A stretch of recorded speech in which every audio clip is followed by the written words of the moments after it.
Can you hear me? Can you see me?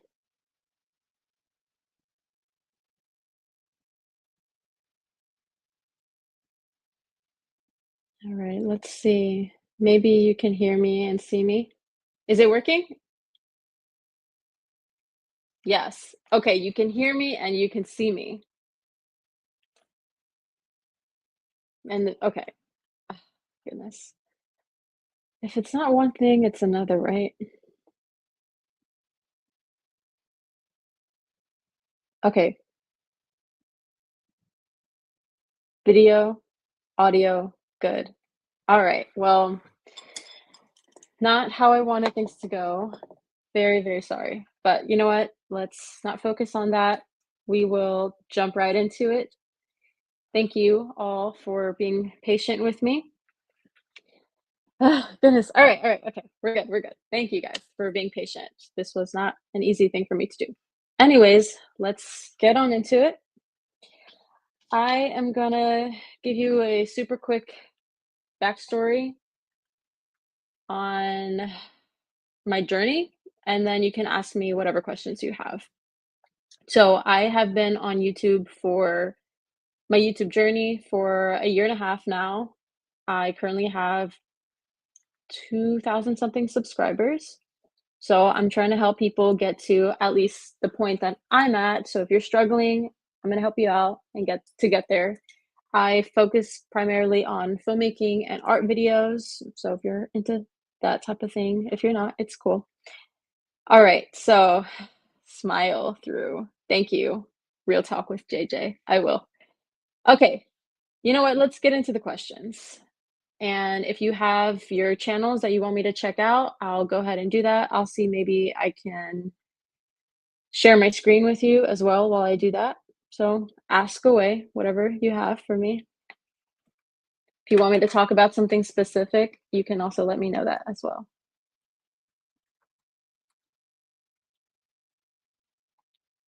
All right, let me make sure I'm still getting your messages.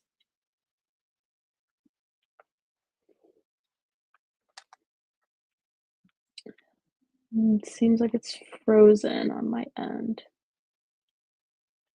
Can't tell if you guys are sending any messages.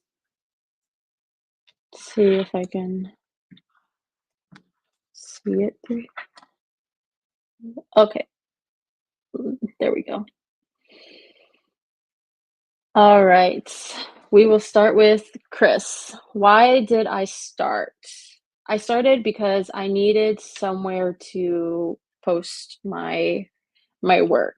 I was a photographer, still am, but I was a full-time photographer and videographer for a bit, working with different clients, things like weddings, events, portraits, family, things like that. But I was a little bit tired of that type of work. I wanted to do something more for myself rather than other people, although sometimes I will still do those types of things. But I want to create my own thing. So that's why I started on YouTube specifically, because there are less constraints rather than if I was working with clients specifically. I hope that answered your question. Okay. Did you do other content on other platforms? I have dabbled with Instagram, TikTok. Yeah, I think that's it. A little bit on Instagram and TikTok, realized that those platforms aren't exactly what I want, especially because they focus more on short form content, which I do occasionally, but I prefer more long form content. It's just something I prefer. It's easier for me, and I can show a little bit more of my projects and things that I'm working on. Okay, let's see. How's your journey as a creator? My journey as a creator has had ups, downs, been in the middle. It's everywhere, but I'm enjoying it. There's a lot to learn. You know, sometimes it can be very stressful, especially for someone like myself. I'm a perfectionist.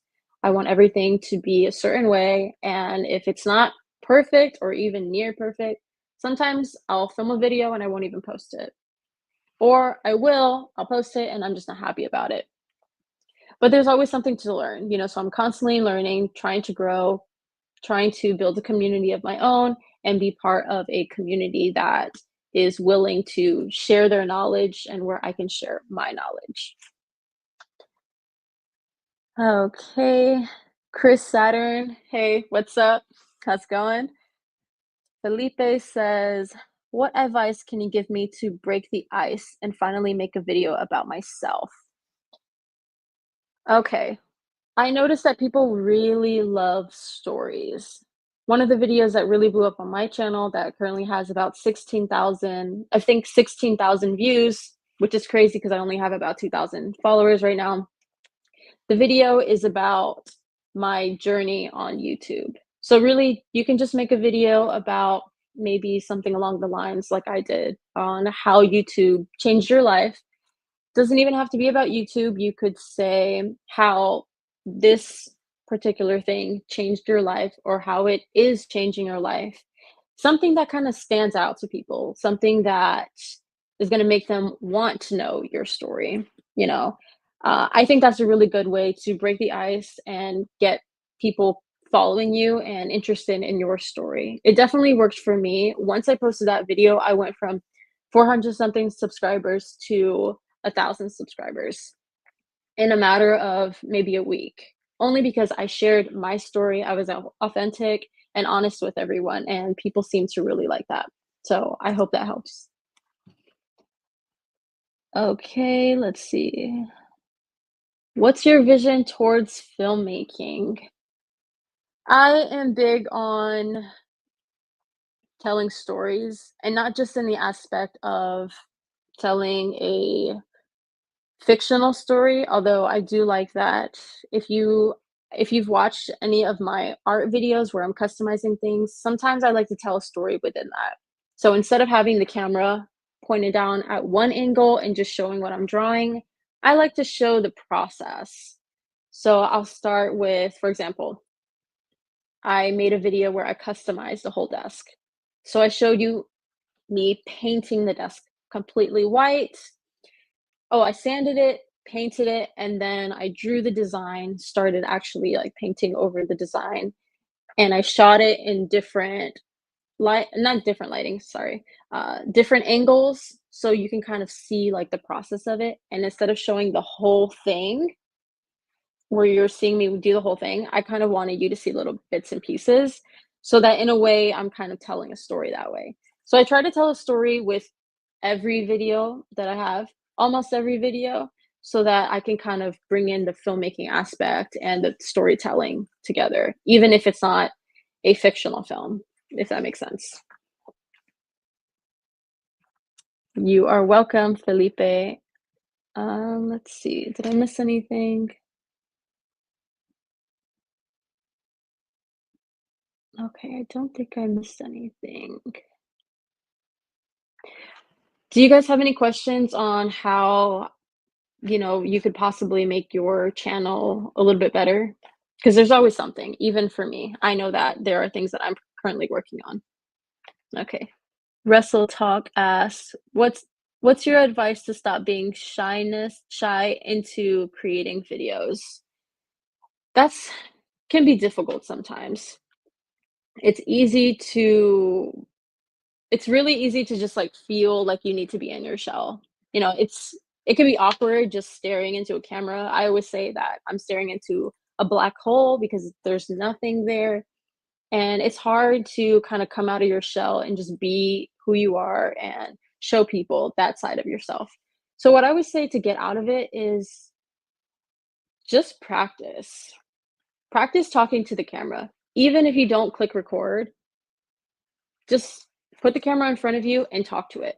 So think about a certain subject, certain topic that you know you are well versed in, and talk about that. For example, I love notebooks and stationery items. I could talk about this for a long time.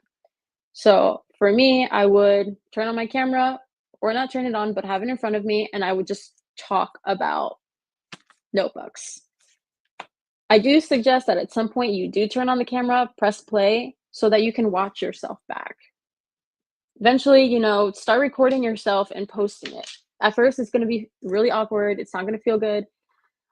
But the more you do it, the better you're gonna get. So just be yourself, make sure you're relaxed, and just keep trying. Eventually, you will get better. Trust me, my first videos, I felt really robotic and just odd. Now, I kinda have loosened up a little bit. Sometimes I do feel a little bit more shy, but I definitely have improved in that aspect because I've done it so many times. I do hope that helps. So let me know. Okay, let's see. Tech Abhishek said, as a video editor, I love the concept of storytelling. I do too.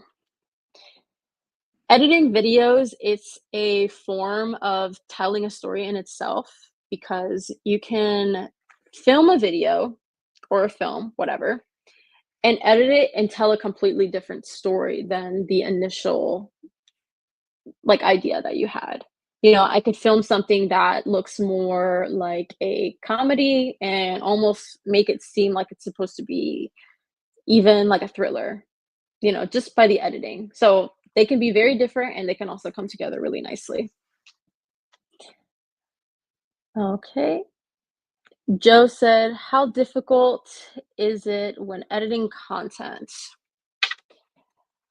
I think the biggest thing would be one, getting over the perfection, you know, aspect of it, because I said before, I want everything to be perfect, and there are some things that I don't know how to do, so I kinda have to do a lot of research sometimes to figure out different ways that I can build my skills, my editing skills, and learn how to do things that I wasn't able to do before.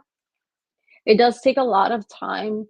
Sometimes I will edit for way longer than it actually took me to shoot the content. Sometimes it doesn't. It's just a process that every time I do it, it's a little bit different. You know, I try to focus on something a little bit different every single time I edit. You know, maybe one day I will focus on a little bit more on my color grading. Other times I try to piece together my audio, my script a little bit better so it flows better because sometimes it's easy to go on a little tangent and I will have to cut that out of my videos so that people don't get bored. Really, it changes every time, you know, and you kind of have to go with whatever resources you have and whatever content you have created. Real talk with JJ. Let's see. My channel's new and I don't mind that I have low views on most of the videos. And now I have 41 subscribers. Get going. But I feel like many people will just look at the numbers and just scroll on. I do agree that that is an aspect of YouTube. I actually watched another video a couple months ago and somebody mentioned that. They said that they noticed that sometimes people will be scrolling through maybe their suggestions on YouTube and they won't click on a video only because it has a low view count. So they automatically deem that it's not a good video. And at the time, I realized that I did that sometimes. But now I know that that's not always the case. Just because the video doesn't have a lot of views does not mean it's not worth your time. Does not mean that it doesn't provide any value to you. So now, if it has a decent thumbnail, title, or it catches my attention in any way, I will click on the video and watch it because you can't really trust, you know, everyone. If there's a lot of people watching it, it doesn't necessarily mean it's a good one. If there's a little bit of people watching it, again, doesn't mean it's a bad one. I don't agree with the whole thing, but I think we can, you know, work on ourselves and figure out ways that we can, you know, go against the grain sometimes, you know. Hope that makes sense. All right. Tech Abhishek, your video is good. You should have practiced making good thumbnails. Thumbnails is something that I am currently working on as well. I have changed it up a bit over the course of a year and a half. Before, you know, I had a certain style, and now I'm kind of developing my own style, a better one that I think. And you should definitely, if you don't do the testing on your thumbnails, so post 3 thumbnails at a time when you first post your video, see which ones do the best, and when that one does better, then sometimes you can even create more thumbnails and do another test. I'm always switching out my thumbnails and seeing what people gravitate towards more. So as I do that, I'm changing things up and trying to learn from that every time. How did I learn to edit? I learned to edit by just researching. YouTube is not just a platform for us to post what we create, but to use it to learn something. People always make a joke that YouTube is like YouTube University, but it really is. I go on YouTube all the time to learn different things, different skills. And as you watch videos that you like, pick up different styles from YouTubers that you enjoy watching. See the things that they're doing, maybe they are using graphics or certain, like color grading styles and things like that. And research on, you can use YouTube, look it up on Google. There's also Skillshare and different platforms like that where you can just learn that. Those are the ones that I've used personally to learn how to edit and just apply different things that I've learned. Eventually, things work. Sometimes it doesn't work out so well, but it takes some time. But that's how I've learned. Any other questions? I hope this is helpful to you guys. This is the first time I've done anything like this, and I'm having a good time. I wish I could hear people. It feels weird, it's just me and my screen and a little chat box, but that's okay. Still having a good time. Just listening to myself, I guess. Okay. Oh, I think I missed one. Oh no, here we go. Tech Abhishek said, "What do you think about over editing a content, like too much editing?" I think everybody has their own style. You have people like Mr. Beast, he has a certain style for his brand. Then you have someone like Peter McKinnon on like the filmmaking end. I think I am a little bit closer to that. The over editing, I think at some point, maybe within the past couple of years, it became a really, really big thing, right? So if you weren't over editing your videos, a lot of people didn't even want to stick around to watch it. But now there's something called new wave. I don't know if you've heard of it, but people are kind of cutting back a little bit on that and being more real and just sitting down in front of the camera, not doing a lot of crazy edits with graphics and B-roll and a lot of jump cuts and things like that. And I actually like the new wave thing a little bit better sometimes because the over editing can get really exhausting. And I almost feel like, as a creator myself, sometimes I want to do that so that people can be more engaged. But then it's also not my style too much. And I think it could be a little bit um, overwhelming at times. But it depends on your niche and what you feel comfortable with. Okay. Okay. So Chris said, "I heard from another YouTuber that a minute of a video is equivalent to an hour of editing." It can be, but not in every case. If you are someone who really likes to focus on your editing, then definitely, for a I've done like 5-minute videos that took me like 5, 6 hours to edit. So in my case, yes. In others, not so much. If you're just doing like a simple talking head video like I am right now, and you don't really want to add graphics or anything like that, then it won't take you as long. But people who really focus a lot on the editing aspect definitely can take you a long time to edit just 1 minute of your video. Okay. Real talk with JJ said, "I'm learning to create time constraints on my editing." That is something that I have not done yet, but I have been thinking about it because I think that is a great idea. I'm really glad that you're doing it because editing can take forever. And if you don't put time constraints, then you're just going to keep going. And then if you are a perfectionist like I am, then you're always gonna find something that can be changed, and then at the end of it, you end up spending, like, a couple days editing a 5-minute video, and it may be a good video, but you also kinda have to manage your time better, so time constraints, I haven't done it, but I think it's a great idea, so I'm definitely gonna try to do that. How do you overcome burnout when you're editing or filming content?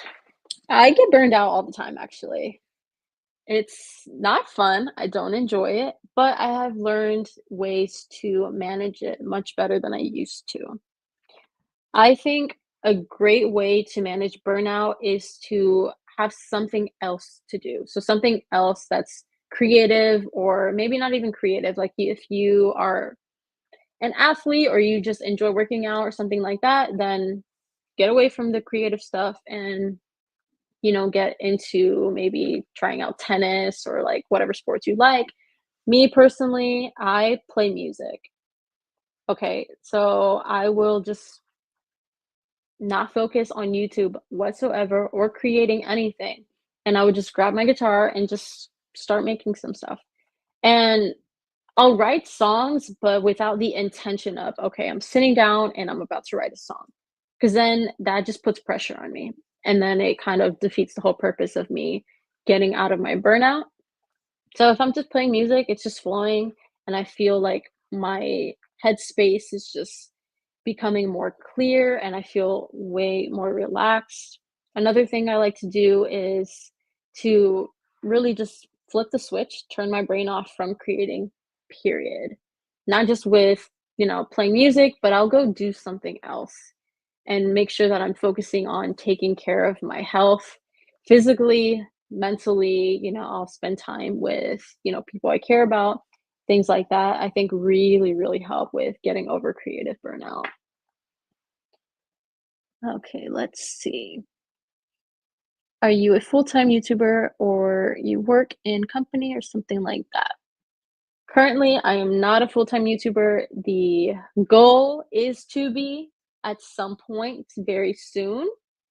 Hopefully, I can do that by the end of this year, go full-time. I work on it practically full-time. I think about it all day long, writing ideas, planning videos out pretty much the whole day, when I'm not working or doing something else that's important. Right now, I am just working as a photographer, videographer. So that is my current full-time job. Eventually, I don't really want to work with clients in that aspect, and I want to move over to YouTube so I can have a little bit more creative freedom.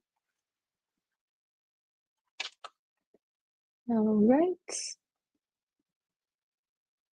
Let's see. Felipe says, how does one learn to edit? Just download the software and dive in. I think it's best to have some type of plan. So decide what software you want to use. I actually started with iMovie and it just comes with your MacBook, super easy to use. It gave me some type of format to follow. So I knew to just upload my videos on there, cut them up into bits and pieces, and add music. That was the most simple way for me to edit my videos. Once I became comfortable with that, I ended up going on to Premiere Pro. That one it's a bit more complex. So I would say just watch some YouTube tutorials. There's so many out there where they explain the basics. Go through, all the videos, learn the basics, and apply them as you go. You don't have to learn a ton of things and then put it into one video. No, just learn one thing. Learn how to cut a video, you know, and add music. Then the next time you can learn to add graphics or text. Another thing you could learn is, color grading, things like that. So I would say just get the software and watch some YouTube videos on how to use it. I'm thinking about actually creating a video explaining like my process on how I edit my videos. It's nothing too crazy, but I think it might be helpful to some people.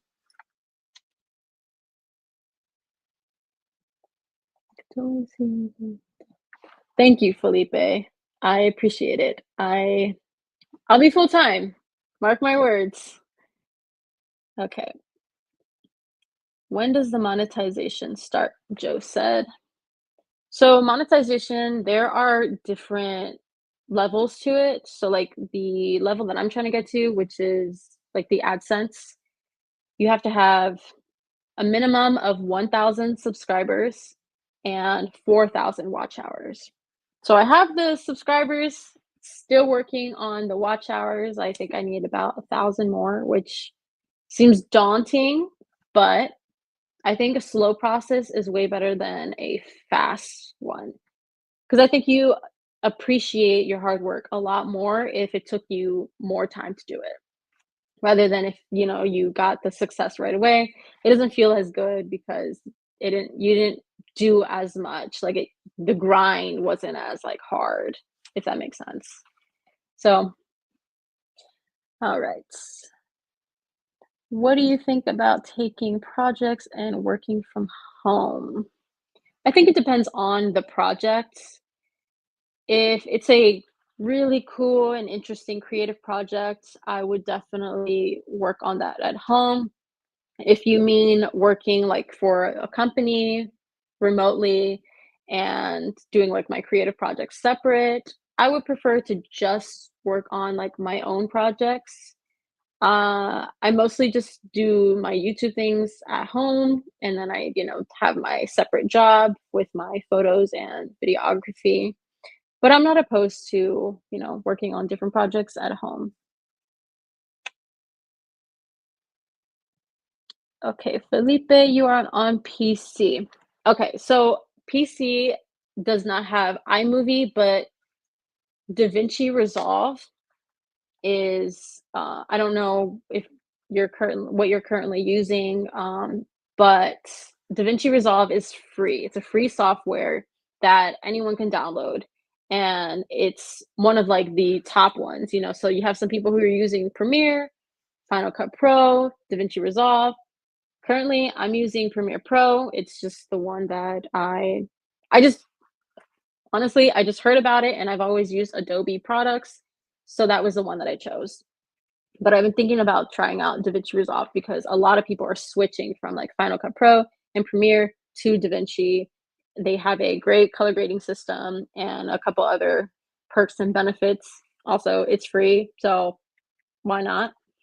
Uh, I'm still using Premiere because it's what I know, and it's gonna take me a little bit of time to learn a different platform or software, but I am willing to try it out. So if anybody is looking for a good software for editing, I would definitely try out iMovie if you have it on your laptop, or DaVinci Resolve. I believe you can get it on any type of system.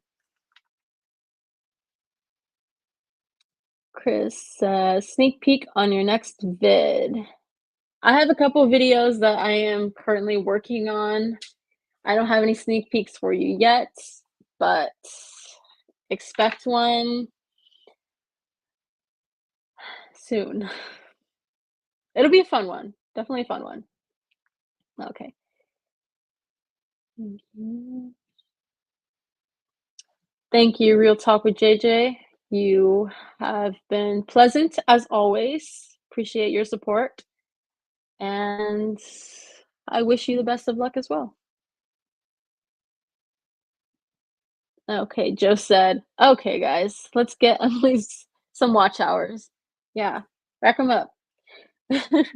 It's okay. I'm all for the authentic, thing. Alright. Oh, it's buffering again. Okay. Let me know when it stops buffering, because on my end, I can't see it.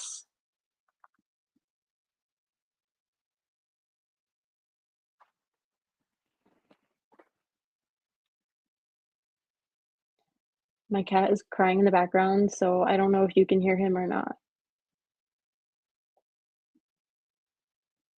Okay. I have these little zippers, so they keep hitting the table. So I'm gonna take my jacket off because that is a little bit annoying, and I'm sorry if it has been driving you crazy. Okay, so it's not buffering for you, Joe. Is it buffering for anyone else? Can you still hear me?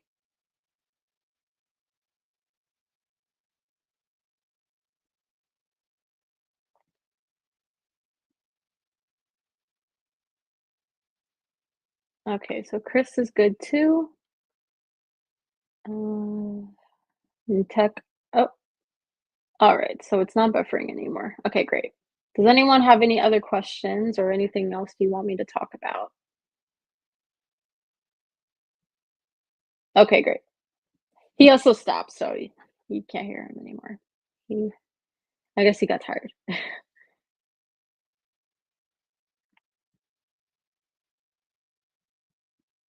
Okay.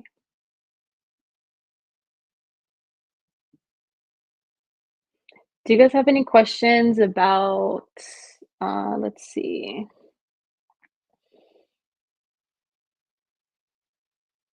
like titles, thumbnails, um, average view duration, um, things like that? Anything. I am here to offer my assistance or just some advice that I think would be helpful to you. Everything that I'm sharing are things that I have personally done myself so that I know it works.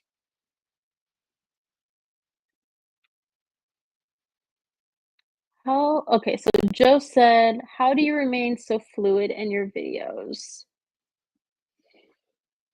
That is not easy for me to do at all. I think the best advice that I could give for speaking in your videos is to know what you want to talk about, first off.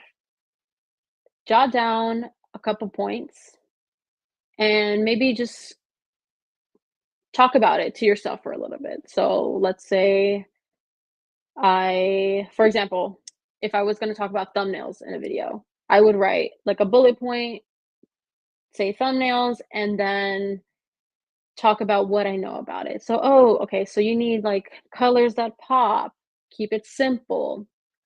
Sometimes you can add some words in it, don't add too many words. So I'll talk to myself that way. So then when I'm actually filming a video, I know exactly what I want to say or roughly what I'm going to talk about. So just put down some bullet points and know what you want to talk about for each of them. And then you can glance over at them every so often while you're talking. I think you just have to remember it's almost like a conversation, right? Even though another person isn't talking back to you, just it's a long monologue in a sense. Like, let's say you're talking to your friend and they came over because you just want to vent to them or you just want to talk to them about something, but you don't really need them to respond to you, kind of in that way. So just you're just talking, you're being yourself. Make sure you're moving. Like, don't just stand like this because then it can get a little bit robotic. So I like to talk with my hands. I'm Hispanic, so it's kind of hard for me not to. Don't go too crazy and do all this. So add it in when it's necessary and just be yourself. Just be yourself. That's really it. Okay, Felipe, what does not work in videos and titles that many people do? That's a good question. What does not work in videos and titles that many people do?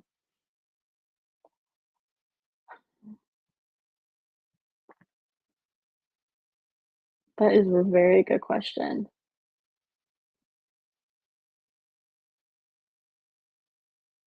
Okay, I find, especially with smaller channels, and I've probably done this as well, where the title and the thumbnail don't match each other quite well.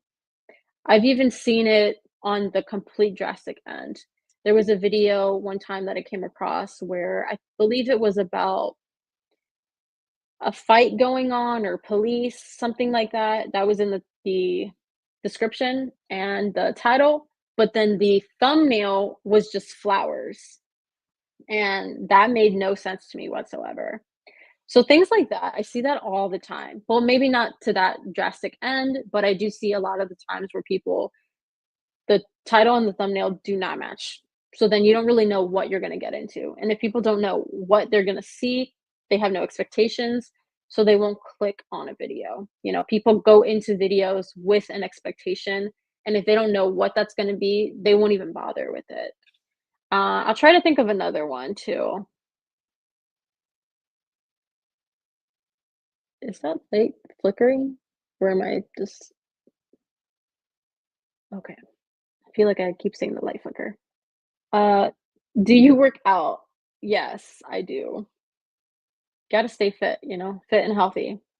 My biggest thing is you have to take care of yourself, you know, physically, mentally, especially doing a job like this. You know, like I said, I'm a photographer and videographer.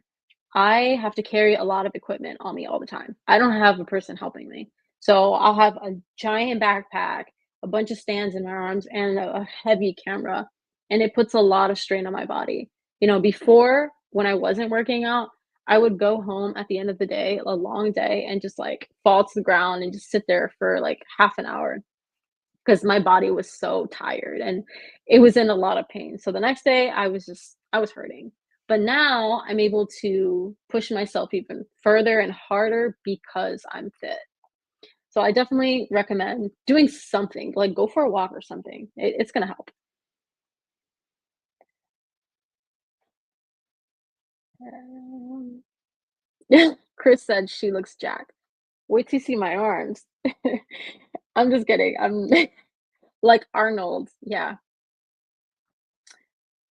Imagine my little head on like Arnold Schwarzenegger's body. That would be hilarious, but I respect him a lot. He was a master at what he did.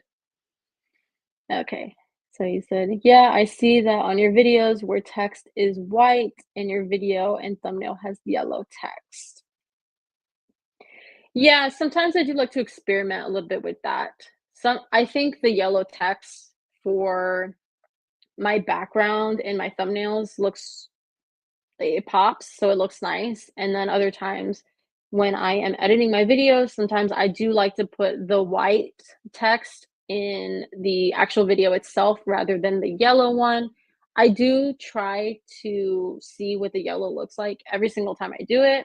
Every time I add text, I do see like, I try to look at the yellow and the white, and a lot of times I do go with the white. I think it kind of catches people's attention a little bit more while the video is actually running. I don't know if it does, but in my opinion, I think the white looks good sometimes.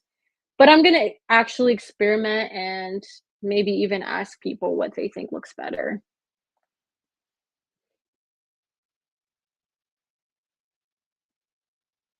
Okay, let me make sure I didn't miss anything.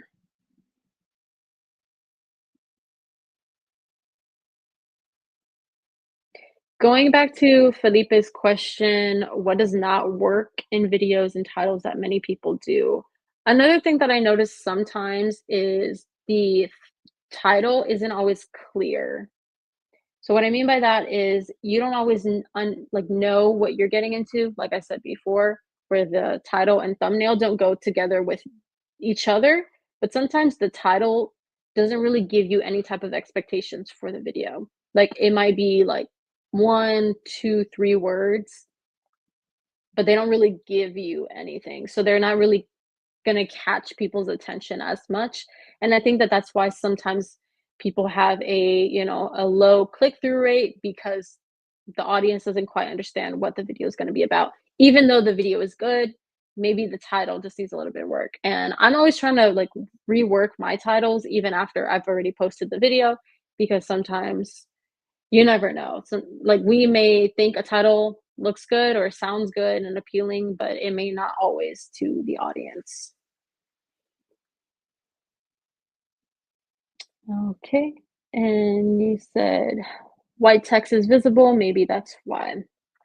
Yeah, I think that probably is definitely a factor, especially because if you see my background, it's much warmer. So adding yellow text, it doesn't quite blend into the background, but I think the white pops off of it a bit better. So I think you're right.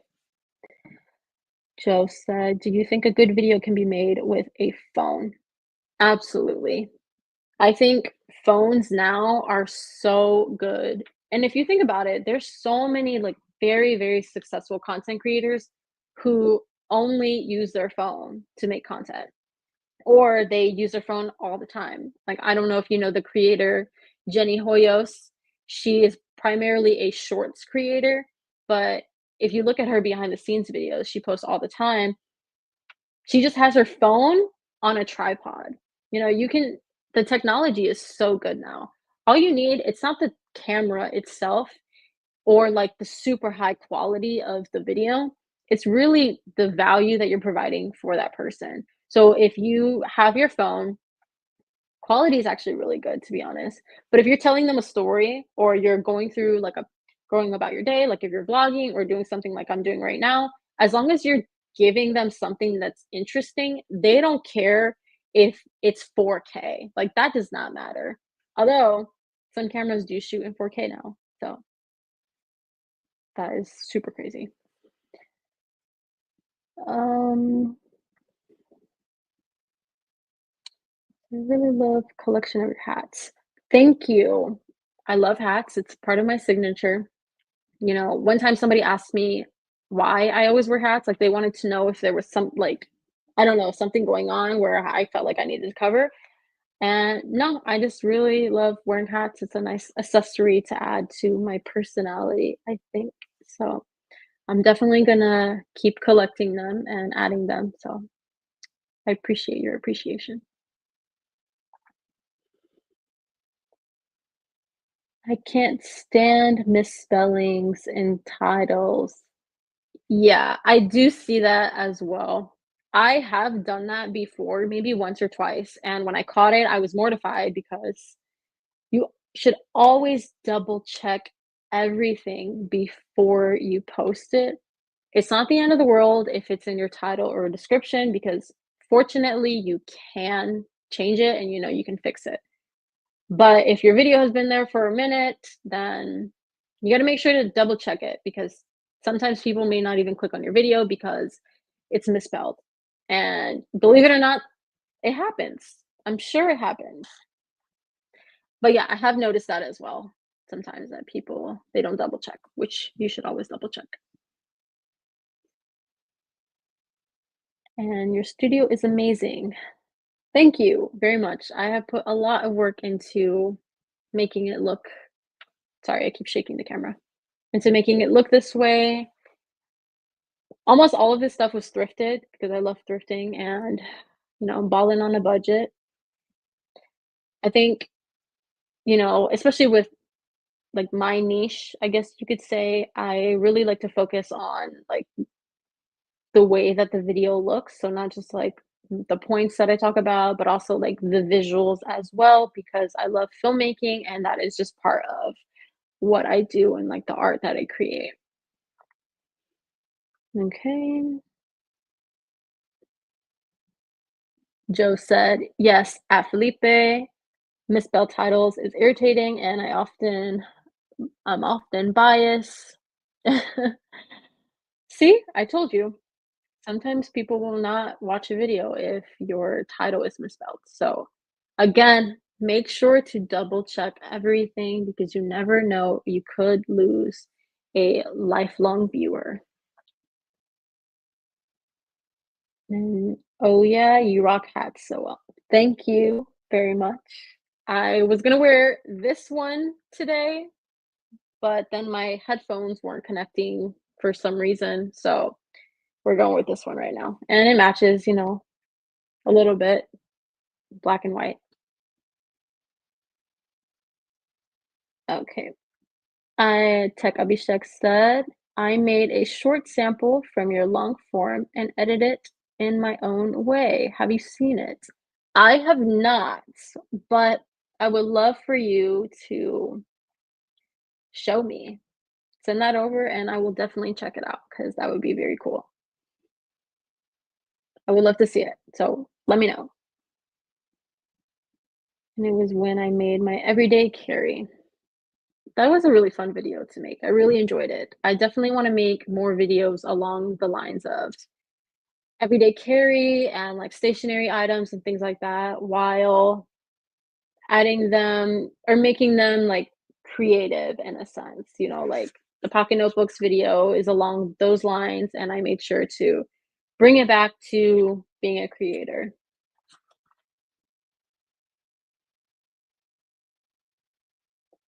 Okay, Joe said, "Have you ever thought about doing IRL?" I don't know what that is. When I read IRL, I think of in real life.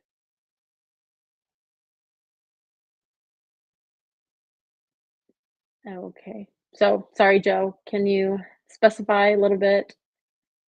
I'm not always super cultured, so I don't always know what's going on and what what everything is. My apologies. CJ Extreme 98 said, "This is awesome." Thank you. Live streaming in the city. I believe that's what the IRL means. Okay, yeah, we'll go with that. Live streaming in the city. I have never considered that, but that might be something, I may do in the future. I do wanna post more videos or create more videos where I'm outside, not just in my studio shooting. I want to branch out a little bit and do different things and bring on some collaborators so that we can really get out into the city. Chicago is a beautiful city. There's so many things to do, so many things to see, and the background is amazing. So I do want to do a little bit of that as well.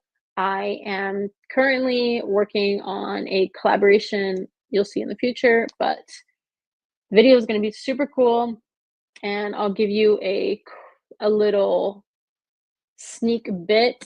It's with a fire dancer, so that's super awesome. We're gonna be in a really cool spot. That's all I'm gonna tell you about the video, but just stay tuned and you'll see it at some point. You tagged me as well. Okay. I will look for your tag. I didn't know that you could tag people on YouTube. Oh wait, no, I think like in your description you can. I haven't received anything, I don't think, but I'll make sure to double check it so that I can check it out. You guys are on it. Thank you for engaging, and I hope this is helpful to you. I'm having a good time. This is fun for me, but I hope that you're actually getting something out of this as well.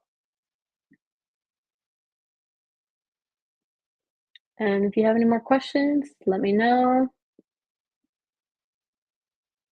Let's see. I'm gonna take a look at my handy dandy notebook. See if there's anything that I feel like I could bring up that may be helpful to you. If you guys don't already have a pocket notebook or you haven't seen my pocket notebook video, I definitely recommend you watch it.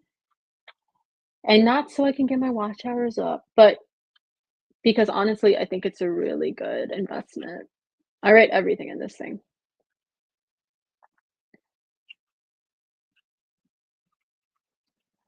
Blues Clues reference. Oh my. Yes, I have to. I just had to. If you were not a Blues Clues fan, then you wouldn't get it, but shout out to Steve. Shout out to Steve from Blue's Clues. All right. Do you guys have any other questions for me? Anything you want me to talk about?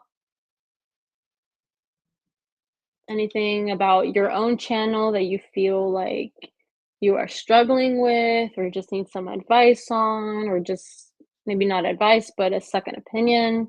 I know for my channel, I'm working on my channel alone, so I don't have anyone helping me. I don't have a mentor or anything like that. Really, my mentor is YouTube. So I'm always implementing different things that I'm learning and always reading. I've read 2 books on YouTube. I've watched a bunch of different videos, and I'm always trying to better my titles, thumbnails, hooks, video quality, topics, things like that. Okay. Josh, living alcohol free. Welcome. I'm new to doing live streams. I did my first one on Monday. Congratulations. That's awesome. This is actually my first live stream, so we're in it together. I decided to do it vertically so I'd get more views. Oh, I did not know that was a thing, but now it makes sense because of the shorts. Like their system is different because they show it to everybody. My question is, do you recommend horizontal when you're just starting out? Do you mean horizontal in live streams or when just your regular videos in general?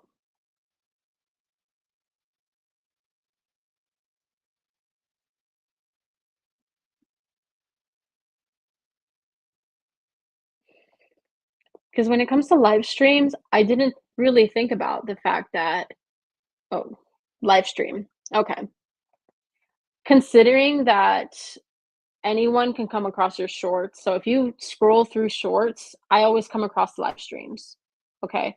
But I believe that when they are vertical, like I am doing right now, it's only for your audience, and people who aren't your audience, they actually have to go ahead and click on the video rather than them just coming across it like you would in a shorts video. So I think to get more engagement, more people actually seeing your things, they may not stay, but to come across your video, the shorts way of doing it, so like vertical would probably be your best bet. Thank you. Yes, this is my first one, so we'll see how it goes. I think it's going pretty decent, especially considering it's the first one. You guys have been super great, and I am super appreciative of you being here. Okay, let's see. Um, what do you think about short form content? I think short form and long form are very different. You can't be a short form creator and automatically know what to do in long form. There's a lot of things like strategies that are similar, like you need to hook the person in, but something like shorts, you need to hook them in like I think it's 3 to 5 seconds. A long form video, you have a little bit more time. I would say like 10 to 30 seconds, you need to hook that person in immediately. So you see, like, there's a little bit of a difference. Some people thrive on shorts. They really love that type of content. And other people prefer long form. Like myself, I prefer long form, but I do love a good short as well. I think it's a quick way to get a lot of people seeing your content.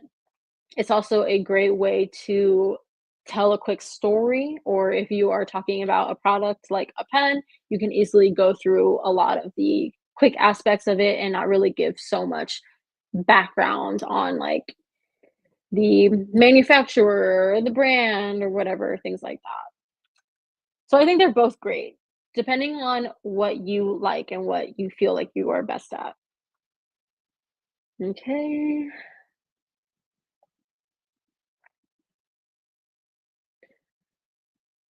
I'm looking to increase my watch hours. Yeah. Uh Live streaming is a great way to increase your watch hours. It's Although this is my first one, I do wanna do it more and not just for the I mean, yes, I would like to increase my watch hours, who doesn't?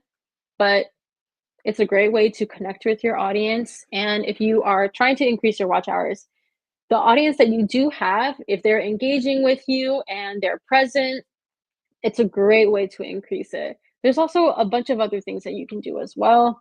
Like I said earlier, I don't think you were here yet, but people love a good story. So they'll stick around for a good story. And we all have something to talk about that a lot of people are going to be very interested in. So just keep posting different videos. You said you like to do live stream.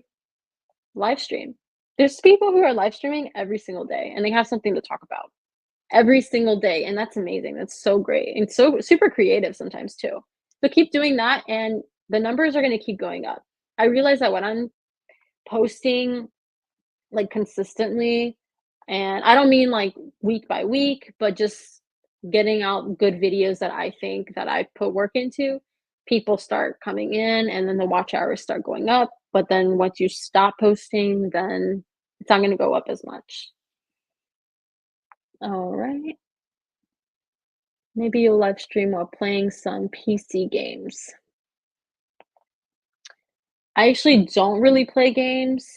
It's not that I don't like them, I just don't really find myself doing them, but every so often, I can get down with some the thing is I'm like a grandma.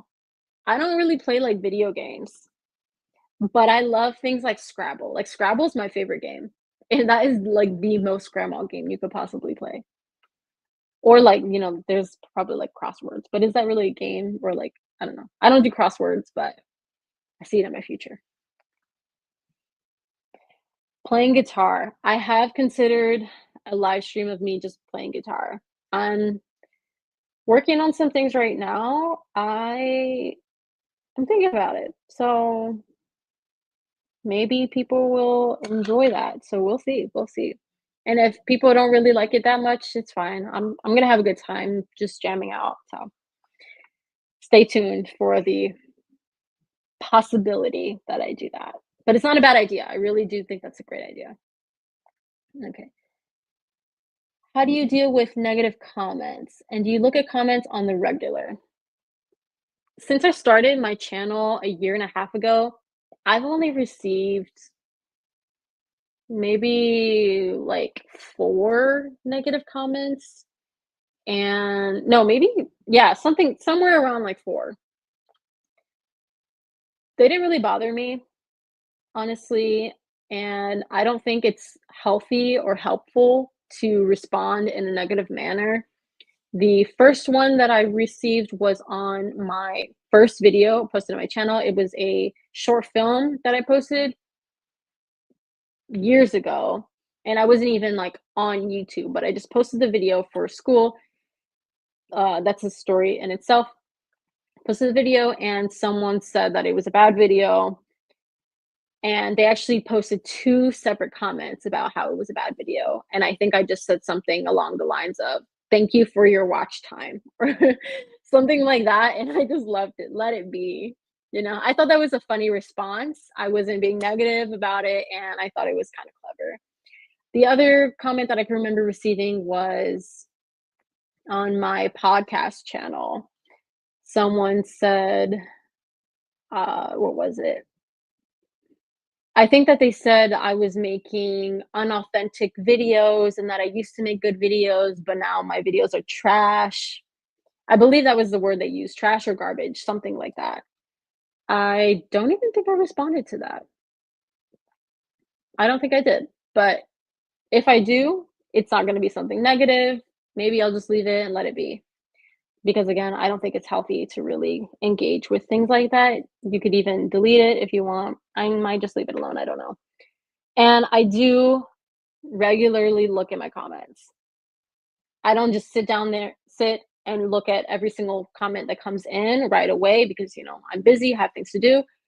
But I do try to take time a couple days a week to just respond to comments. I'm really big on responding to comments because I believe that, people take their time to comment on your stuff, especially like positive ones. And most of my comments are very positive and really encouraging. So I feel like it's my duty to show my appreciation to people who are showing their appreciation for what I'm creating. So I do recommend that you respond to as many comments as you can. I don't respond to every single comment because at this point I probably have almost 1,000 comments. Last I checked, it was at like 800 something, but I have probably responded to 75% of those comments, I think. And I continue to go in and respond to comments. Even ones that were like 3 months ago, 6 months ago, I'll still go in and respond to the comments because I think it's very important. And I actually really love it. I enjoy, communicating with my community. Okay.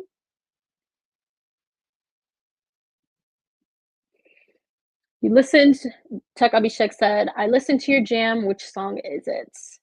The post that I had, I think I took it down for a moment. It'll be back up, just be patient. Um, those are all original songs. So my video, I played 3 different songs on the guitar. They're all original. I just wrote them myself. Just wanted to share a bit of the others the other art that I do. So it's not just like the filmmaking and like the physical art, but also the music aspect.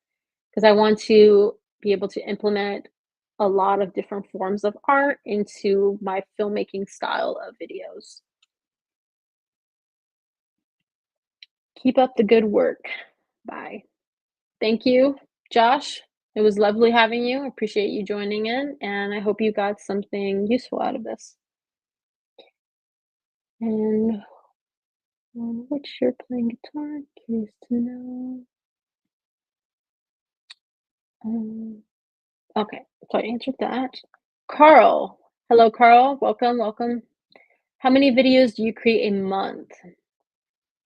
It ranges a little bit. I try to post, I would say maybe on average 3 I post a month. I'll have to double check, but I think I have about 3 videos a month.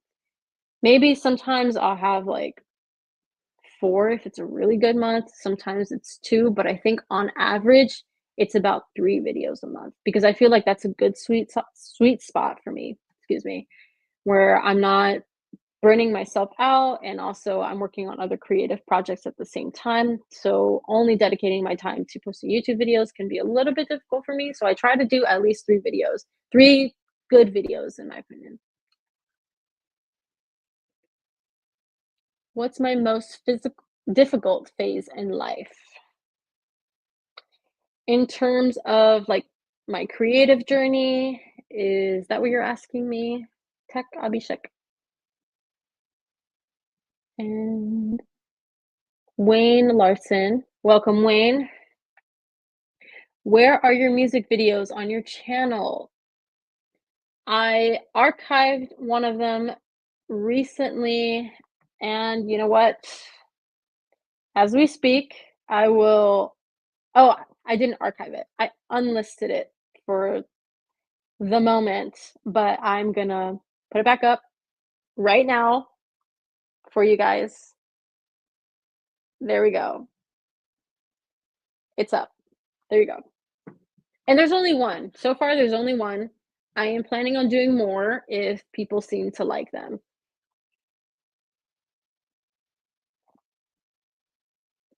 All right. Let me make sure that I don't miss any.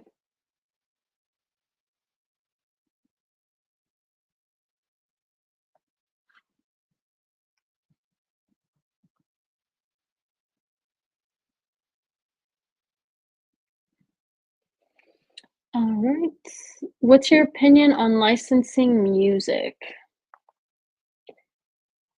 I right now I'm using Artlist. You've probably seen like a million ads about Artlist. I actually really like it. It's an easy platform or software, I don't know, platform. Okay.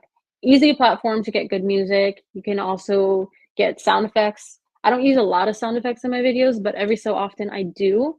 I get them from there. I also get my music from there as well. And they have a really good selection. They're always adding new music, so I think it's a really good place to get your music. There's also another one that I've recently discovered called upbeat.io. And I'm actually going to type it in the chat for you guys. Upbeat.io. Oh, I'm not even typing. Okay, for some reason I can't even type that in. Okay. I will just write it down and then you can look at it. So give me 1 second. And I'll also put it in the description of this video so you can check it out. Because this one it's not as known as Artlist. Okay. Can you see that? beat.io. Okay, I know it's backwards, but I think you got the point. Yeah, that one's also a really good music, licensing website that you can use. They have a lot of free music. They also have plans that you can, upgrade to, and they're super cheap, cheaper than Artlist.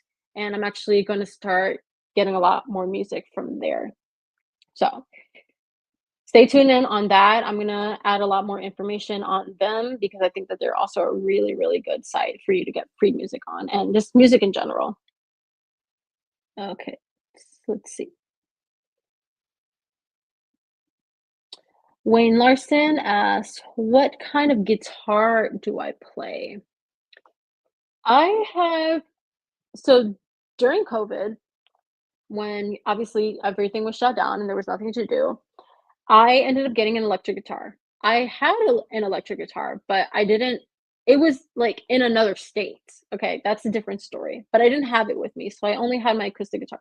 So, what I did was I went on Amazon and bought the cheapest guitar I could find. So that is a Lux Pro guitar, electric guitar.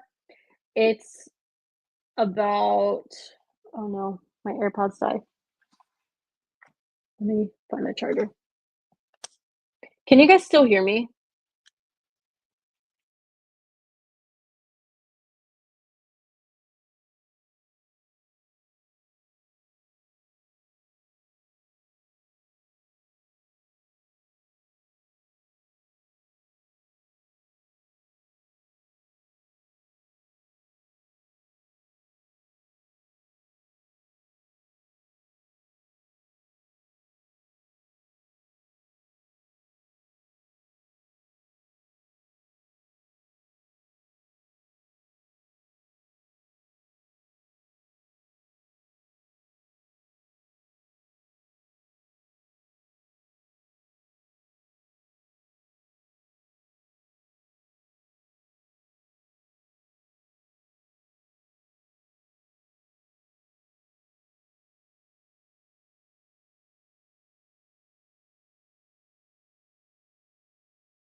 All right.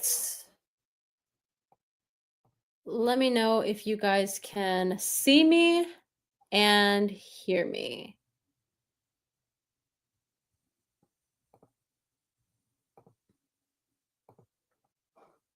All right. Can you guys hear me?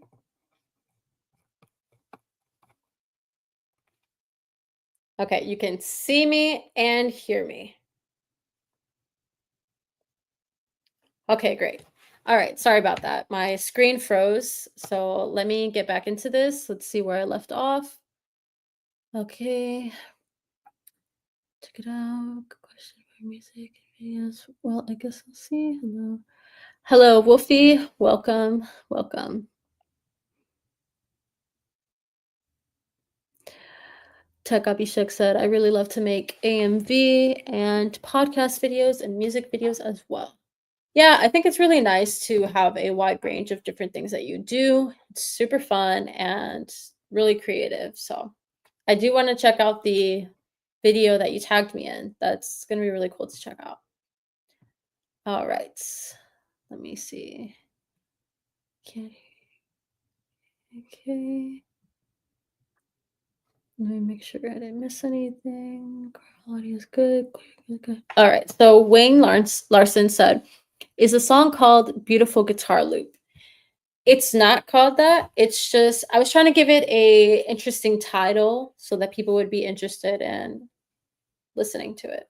So it's just guitar music that sounds beautiful. That's where I got that from. The songs that I played in the video do not have titles or names to them.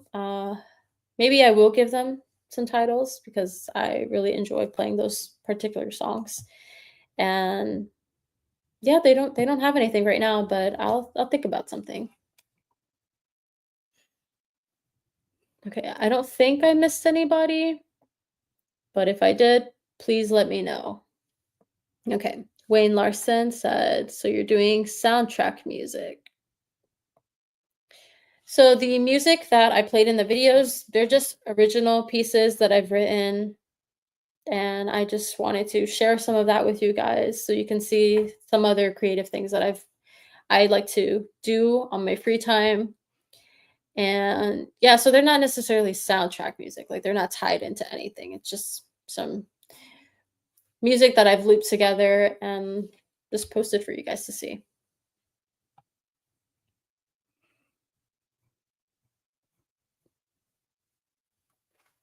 My mouth is dry, so I gotta put some chapstick on real quick. Much better. Okay. All right. Do you guys have any other questions for me? Anything about your channels, my channel, my creative journey, your creative journey? Anything about music, live streaming? Let's see.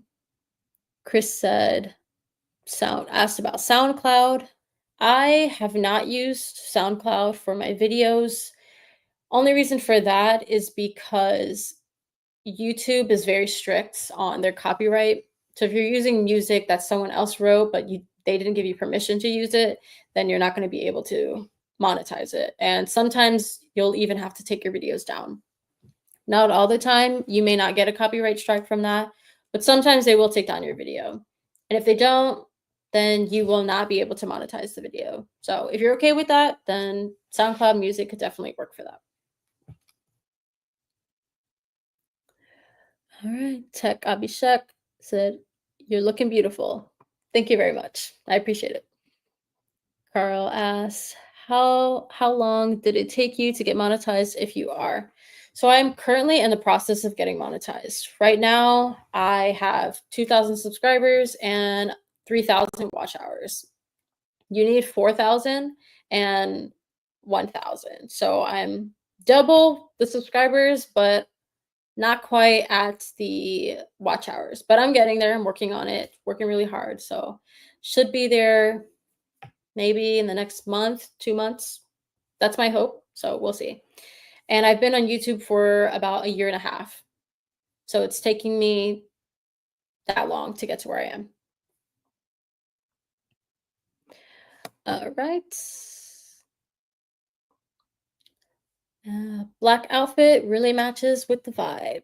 Thank you. I'm really big on fashion and like design. So like I really like to design my space and like different things, which is why I love art. So I can customize them and give them really cool designs and kind of have my wardrobe pop out and match that as well.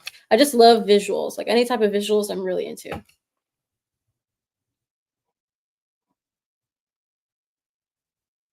All right.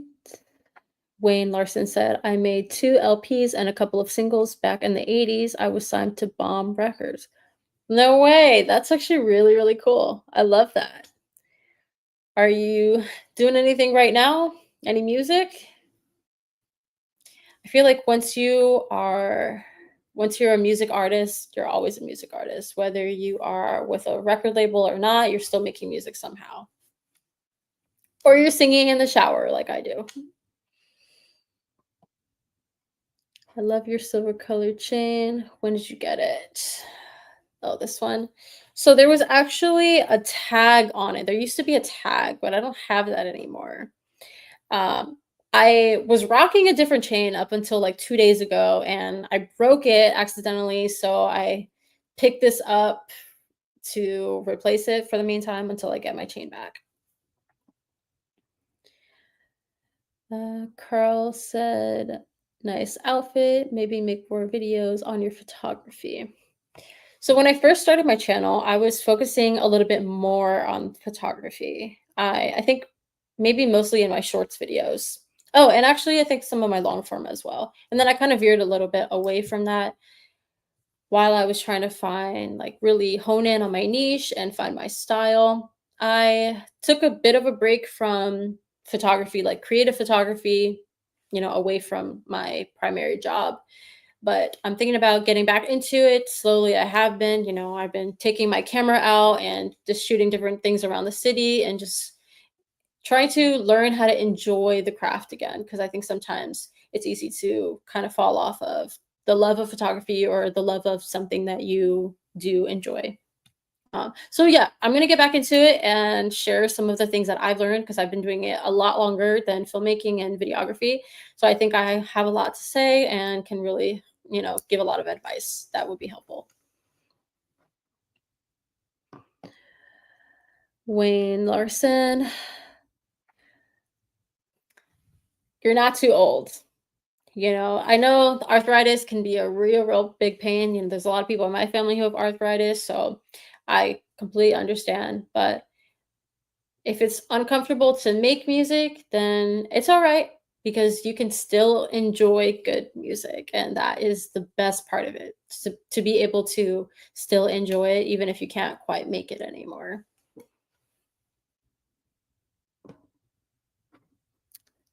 Beautiful smile, also contagious. Thank you. Appreciate it.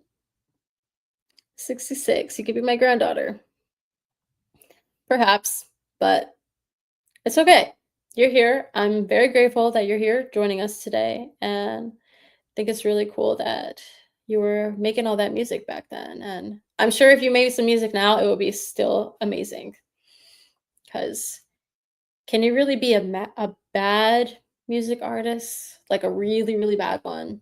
I feel like there's always a nice creative aspect to it where you can appreciate it even if you don't quite like it. But there's an appreciation because there was work that was put behind it. All right, I'm just scrolling through and making sure I didn't miss anybody's questions or comments.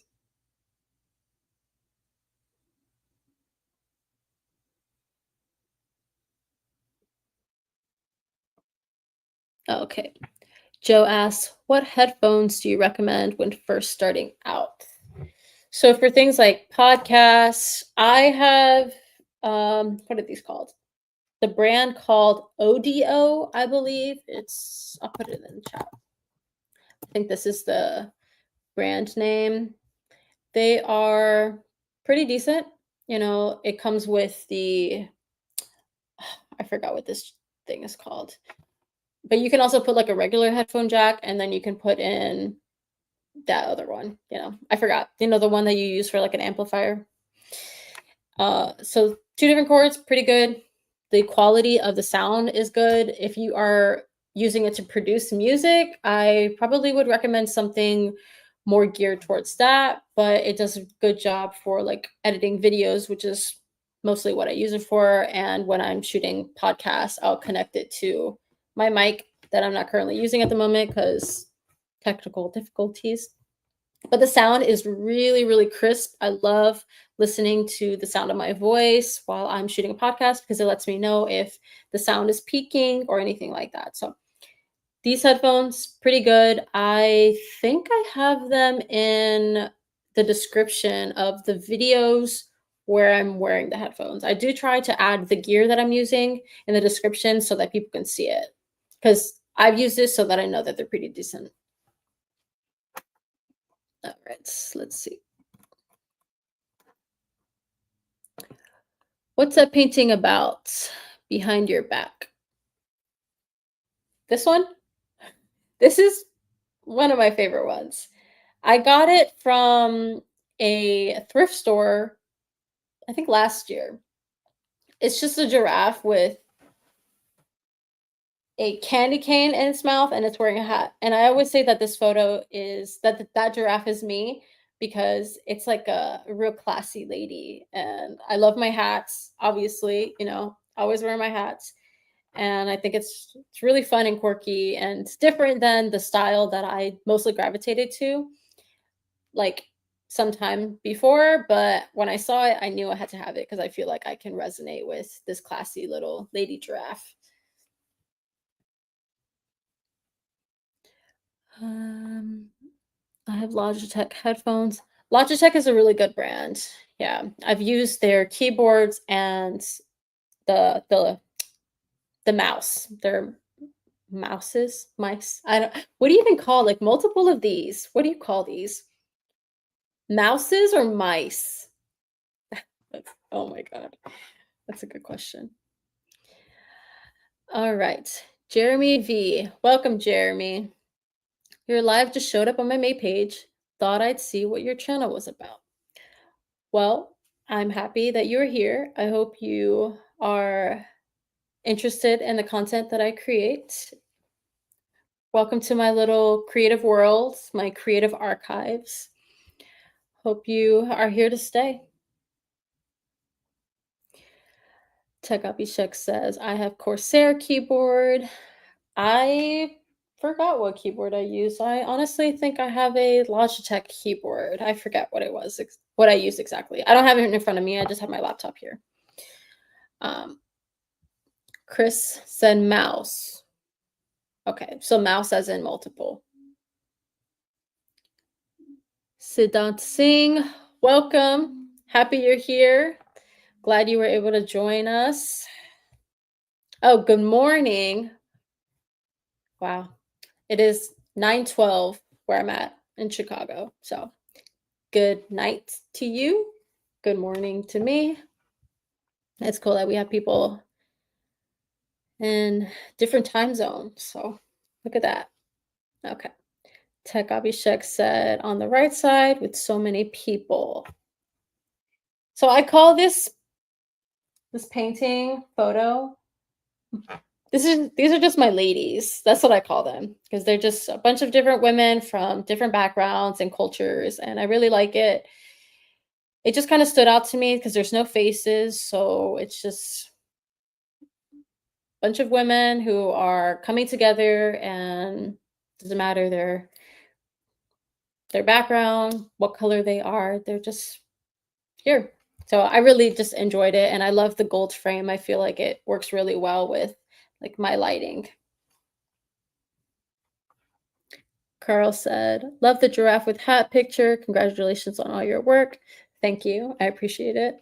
I am working on creating a channel, but too shy to be on camera. So I'm working on creating AI characters. Love photography and video. Yeah, I think it's very difficult sometimes to talk to a camera, especially when you first start out. Even sometimes I struggle with it, even though I've been doing it for a little bit. It's just very awkward. You're talking into a black hole. There's nothing there, and then no one's responding back to you, rather than like when you're having a conversation with someone that you can look at, it's easier to talk to them. So completely understand that. But going the AI route with it is really interesting. And I love that people are trying it out, because I don't even know, I wouldn't even know where to begin with that. But I'm seeing a lot of success from it. And there's a lot of really creative things that I'm seeing with it as well. So I definitely want to check that out and see what you're gonna have going. Okay. Jeremy V. You do YouTube advice or tips, right? I noticed you have a few guitars. I've been playing guitar since I was a kid. Do you play much? Yes, I play guitar. I try to play a couple hours a week. Sometimes I'll skip a week here and there if I'm too busy or just don't really feel like it. But love playing guitar. It's a really good outlet that gets me away from YouTube, because I can be really obsessed with YouTube and just focus a lot of time on my projects and just creating things. But sometimes it's really good for me to just step away from it and do something else, because I'm a very creative person. I always tend to do something else that is creative. So guitars are my go-to for the most part with that. And then what was your other question? YouTube advice and tips. Yes. So right now, I'm just trying to help out small creators like myself get to at least to the point that I'm at in my journey. I've been on YouTube for a year and a half, and I currently have a little over 2,000 subscribers, and I'm growing every single day. And I want to help people get to where I'm at, so that, we can all improve together. So whatever questions you have for me, if you want me to check out your channel, anything like that, ask away. Okay. Tech Abhishek said, what do you think about AI stuff? AI is one of those topics that can be a little bit tricky sometimes, because I think it's great. Something like, especially ChatGPT. I'm going to make a whole video just on ChatGPT, because I think it's an amazing resource, especially for people in like the video space. You can find so many different ideas and so many different things. I'm not going to get into it right now because, like I said, I'm going to make a video about it. But that aspect of AI, amazing, super helpful. And even just generating certain images, like if you don't really want to talk on camera, you can create like your own character using AI and make videos that way. The only time I don't like AI, I would say, is when you don't know if it's a real person or not. So I've seen videos where it's like someone who looks like me and is talking like me, same mannerisms and everything. And then if somebody like posted it and said that it was me, that's when I don't like it, when it's like you have no idea what's real and what's not. Because then it's confusing, and I don't like that. But I think it's cool, but I think it should stay in a certain realm and not surpass that. Okay. Jeremy V. Love keeping up with AI stuff myself. Two of my main interests, computers and tech and music. Yeah, that's a really nice little range. Computers and tech is like completely different than music. You got creative and more like scientific, I guess you could say. Really fun. I am not super into tech, only because there's so much that goes into it, but I really can appreciate it. For the longest, I called myself a gearhead. People who are just like really obsessed with like camera gear and like filmmaking gear and things like that. As far as tech, like that is where I am super interested in, like all the aspects and that stuff. And then music, it's like there's a lot that goes into it. Okay.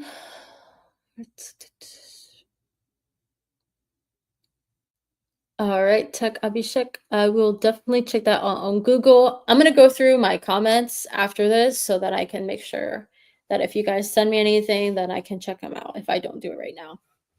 Okay, Jeremy V said, last time someone just showed up on my main page and was live was a lady who only had like 4K subs. Now a year or so later, she's got over 120K. Wow, she did really good.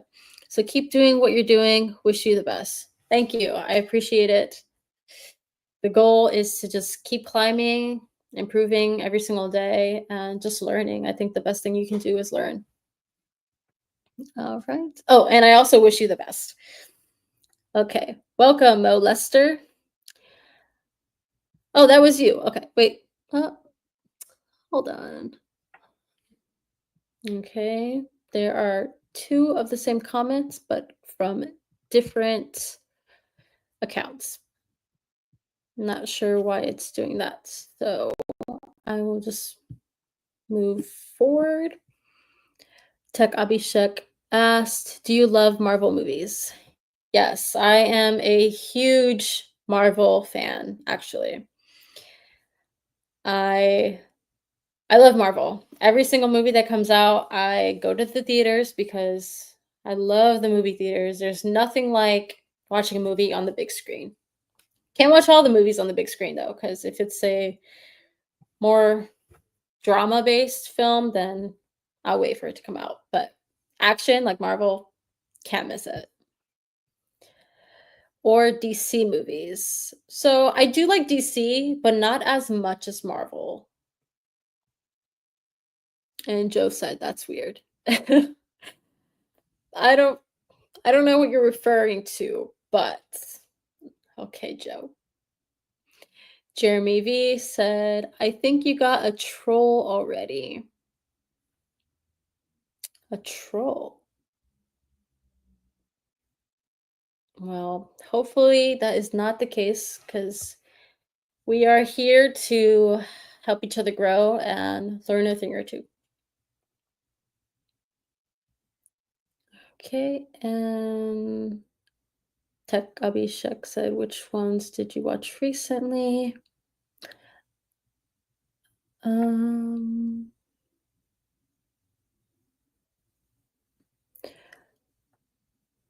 my recent Marvel movie. What was the last one I watched? I rewatched the Black Widow. I saw that in the theaters when it came out, and I really enjoyed it, so I watched it recently. Okay. Joe said, comments referring to the comments, two different people. Yeah, I'm not sure why the comment showed up twice. It could be a issue with the system, I'm not sure, or someone could have done it. I don't know. I'm gonna move past it. Don't know what's going on with that. Mo Lester said, "Why did the pictures of Superman's party turn out dark? He forgot to invite the Flash." Oh wow. That's a good one. That is a good one. I would not have thought of it. Not at all. I love a good dad joke. A good dad joke. Like I'm not a dad, but I think I love them. Okay. Do you guys have any other questions about YouTube specifically, like your channels or um yeah, really just like your channels. I feel like it's always nice to get a second opinion. And whether that person's opinion is right or wrong, it's just nice to see what other people think. Because you never know. Like I said earlier, I I've been going on my journey for a year and a half and I've been doing it on my own. So sometimes I'm not able to get an extra opinion. It is nice though when I do have the opportunity for someone to check out my work and give me some helpful tips. Maybe just like a different perspective, one that I haven't quite seen or thought about. I love the old era of Marvel movies. Definitely. They are moving into a different era, I guess you could say, but as with everything, nothing can stay the same for forever. Even the good stuff. I was a little worried that, I wouldn't really get a lot of people joining today, but it's nice to see that some of you have joined and asked some questions, really good questions. I hope I've helped in some way. you have any other questions, definitely let me know because I'm here to help. And even if you have an opinion on my channel, I'm here to listen to it as well. You know, I'm okay with that if you feel so inclined. Okay, so what do we have going here? Rise of Silver, Sulfur was my favorite one. Avengers. I don't think I've actually seen that one. That doesn't sound familiar to me. I'll have to look that one up. Unless I'm just not thinking right now. I am a little bit tired. It's been a long day. I filmed a podcast today, so that was pretty cool. Okay, so Mo Lester said, Emily, this is my first time here. Is your normal topics about YouTube growth or something else? We are talking about YouTube growth and answering any questions. We got a little off topic for a moment about talking about Marvel and movies like that. But if you have any questions for me specifically about your channel or just growing on YouTube, I can definitely help to answer those. If you give me some type of topic, I can go off of that if that helps, like titles, thumbnails, coming up with ideas, creator burnout, video topics, things like that. Anything you want me to touch on, I can definitely just talk about that for a little bit.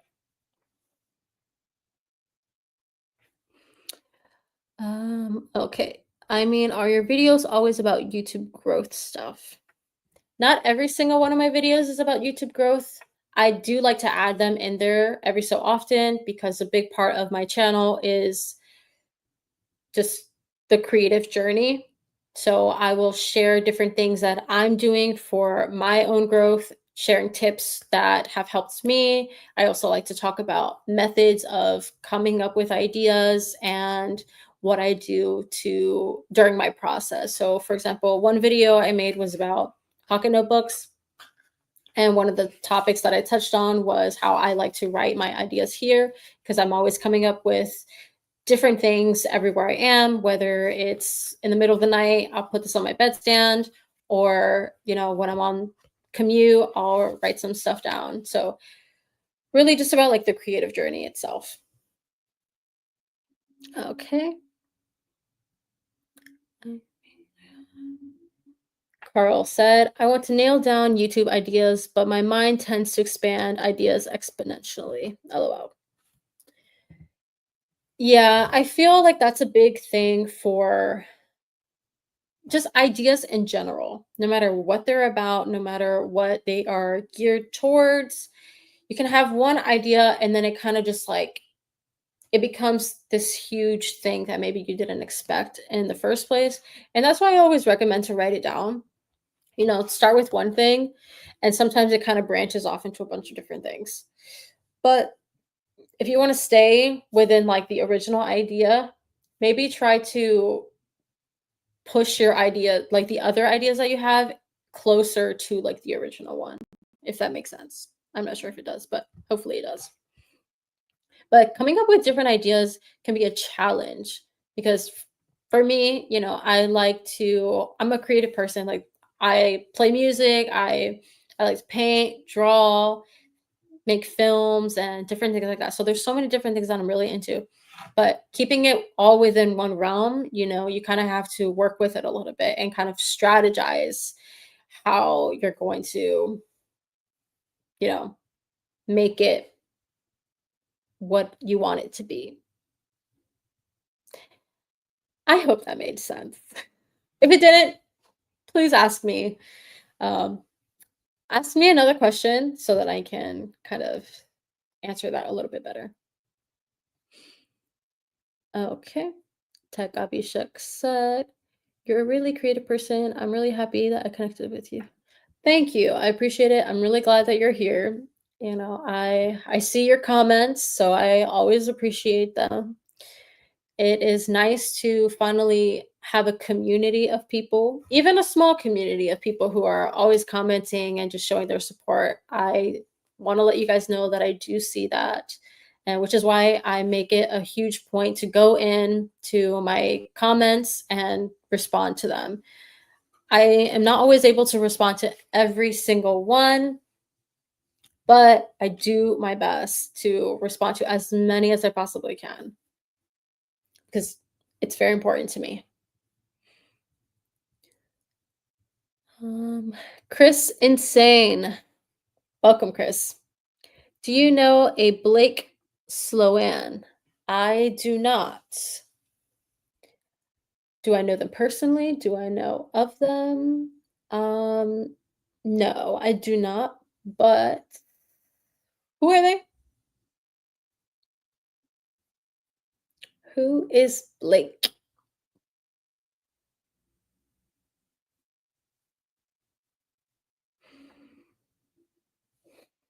Okay, guys, I'm gonna step to the side for just one moment so I can grab my water. I've been talking for like almost 2 hours and I have not had anything to drink, so I'm thirsty.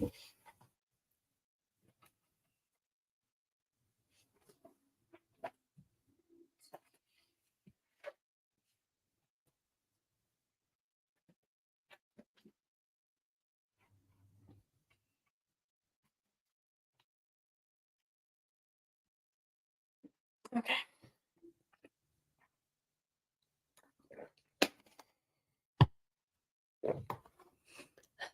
You need to stay hydrated. Okay.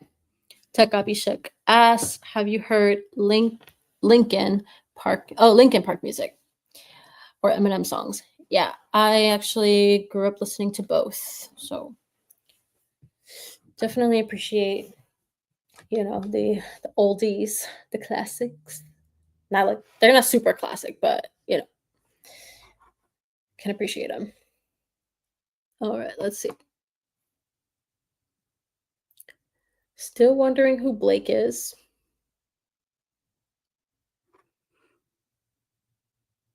All right. Yeah. Do you guys have any other questions about YouTube growth? I know sometimes we kind of veer off a little bit, but I want to make sure that we keep coming back to the original, point of the video, YouTube growth, and how to become successful, excuse me. Because it's taken me some time. I'm not monetized yet, but I'm gonna get there very soon. And I want to be able to help people get to at least to the point that I'm at right now. So I'm very close to becoming monetized. And I don't even think that that is the point that you can say, oh, now I'm successful. Because if you are doing well, you're getting more views or getting more engagement, then that's where the success lies. And I feel like I have become so much more successful on this platform because I've been learning a lot and just applying my knowledge to the work that I create. Okay, we got something new here. Mo Lester said, I was told after 500 subs you can monetize. Have you done that yet? So there are different levels to monetization. The first one, you have to have 500 subscribers and I believe 3 uploads within the last 90 days. That was the first step that I completed. I want to say last year. I reached the 500 subscribers last year. So I was able to get to that point of monetization. They just give you different perks. I forget exactly which ones you get for the 500 subscribers. I believe you are able to post in the community tab page. So if you haven't looked at that yet, you can use my channel, for example. If you go on YouTube, on my channel, there's a bunch of different tabs that say like videos, shorts, live, podcasts, and community. I think it's community. So you go in there and then you can really communicate with your community like that. So that I'm pretty sure that's one of the perks of getting the 500 subscribers. And then there's other tiers to it, like when people talk about like monetization, I think a lot of them refer to like AdSense. So like when you can make money from just people watching your videos rather than them paying for things. um, Carl asked, well, nice live. Thank you. Will you be having more of these? I think I will. I think I will. You guys have been doing really great, really engaging, asking some really good questions.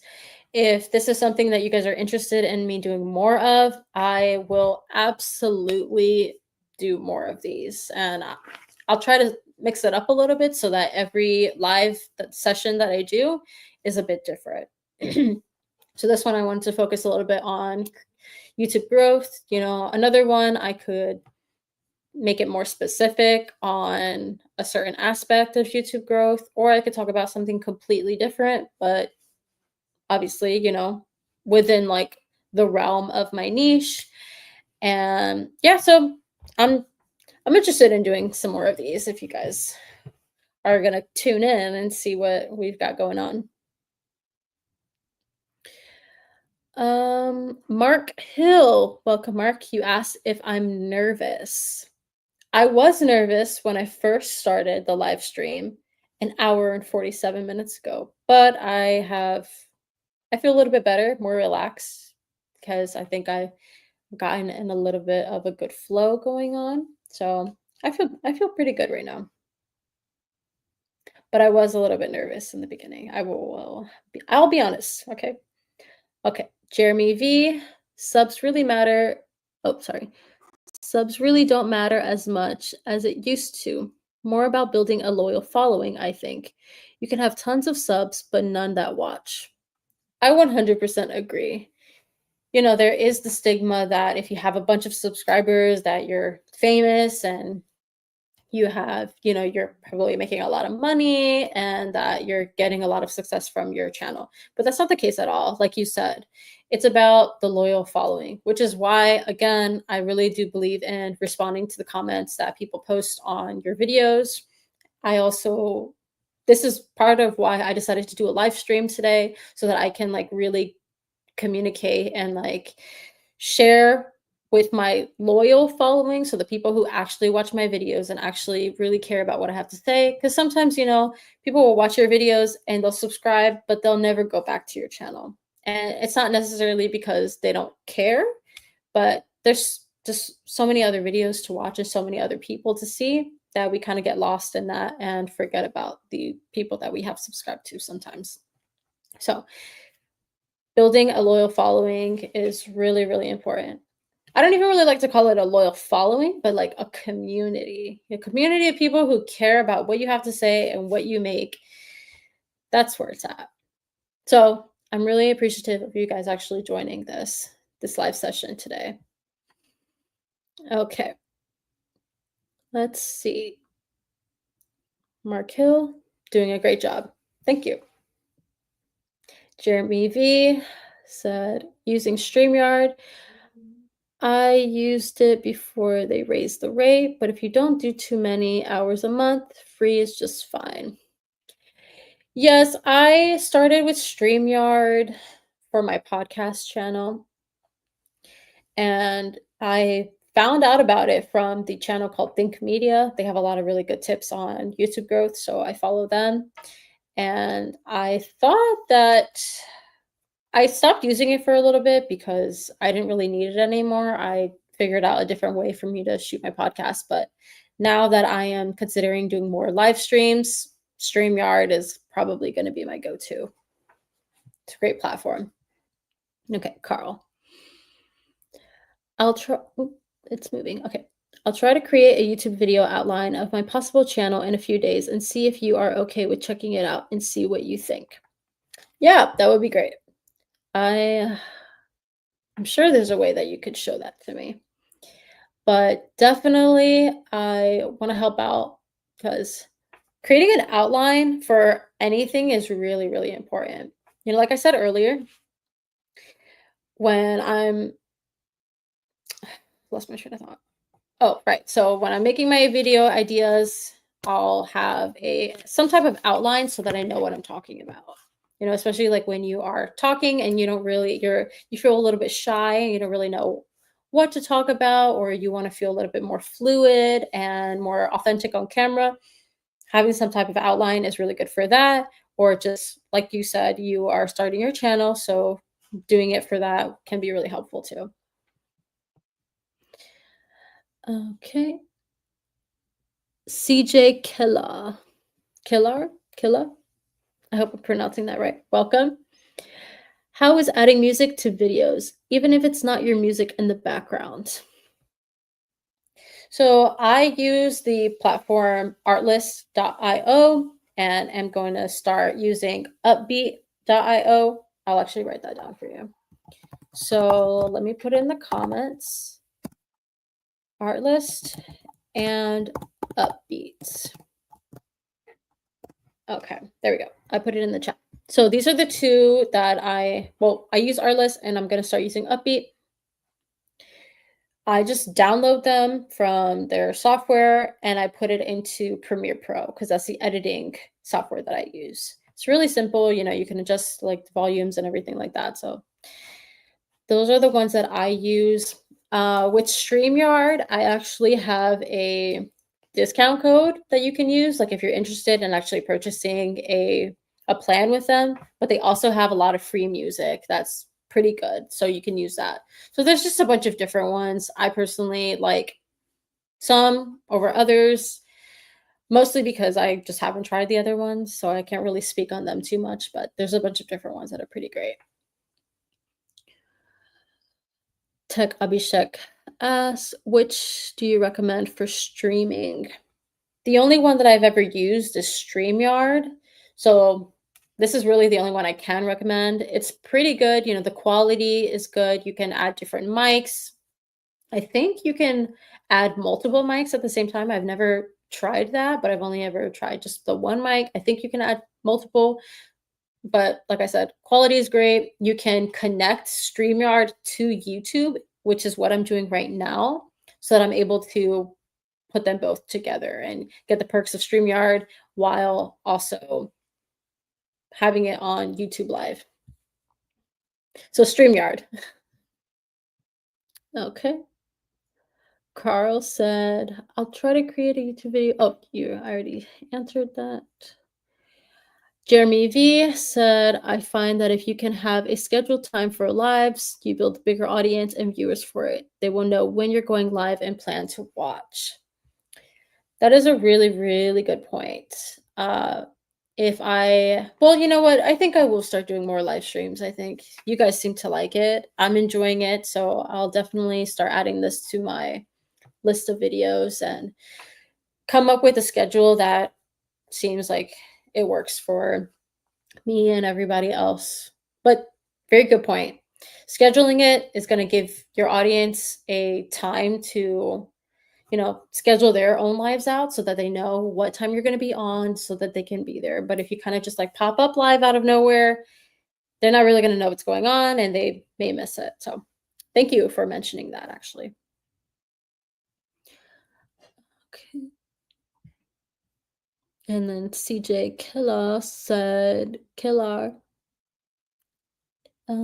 you planning on taking some clients or making content by yourself?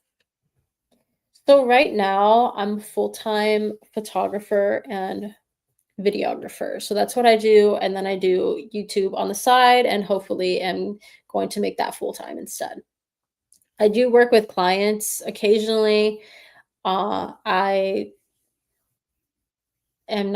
little bit more picky now when it comes to the clientele that I choose. Before, when I first started, especially photography, I shot everything because I was still working on my craft and building those skills. And now I'm in a place where I could be a little bit more picky with that. So sometimes I'm taking clients and other times I'm kind of not taking as many as I used to.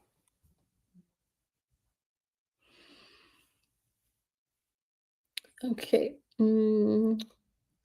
Jeremy V said, at CJ Killer, if it's copyrighted music, you can get one of two things: copyright claim, true, which will allow you to keep the video up, but the owner of this song will get any revenue the video makes. Good point. Yes. If you want to monetize your videos make sure that you are not using copyright music because they will give you a claim, whereas where you can keep your video up and running, but you won't make any money from it. So if you do want to make money from it, make sure that you sign up for a a platform like Artlist or Upbeat, and you won't get, penalized for using copyright music. So, good point, Jeremy. Which clients have I worked with recently? Just a couple events, nothing too crazy. Okay. Jeremy V said copyright strike. They will take the video down and give you a strike. Yeah, and you definitely do not want to get a copyright strike because you can, like Jeremy said, you can lose your entire channel if you get 3, which isn't fun because you work hard to get all those videos up, and for them to take down your entire channel, I don't think you're going to get those videos back. I don't think that they're going to give you like an archive of everything that you've created. So I hope you have backup somewhere, but just don't get any copyright strikes. Okay. The Explore Therapy. Welcome, the Explore Therapy. No worries on being late. We've been going through it. Everyone's been pretty great, so I'm happy that you're here too.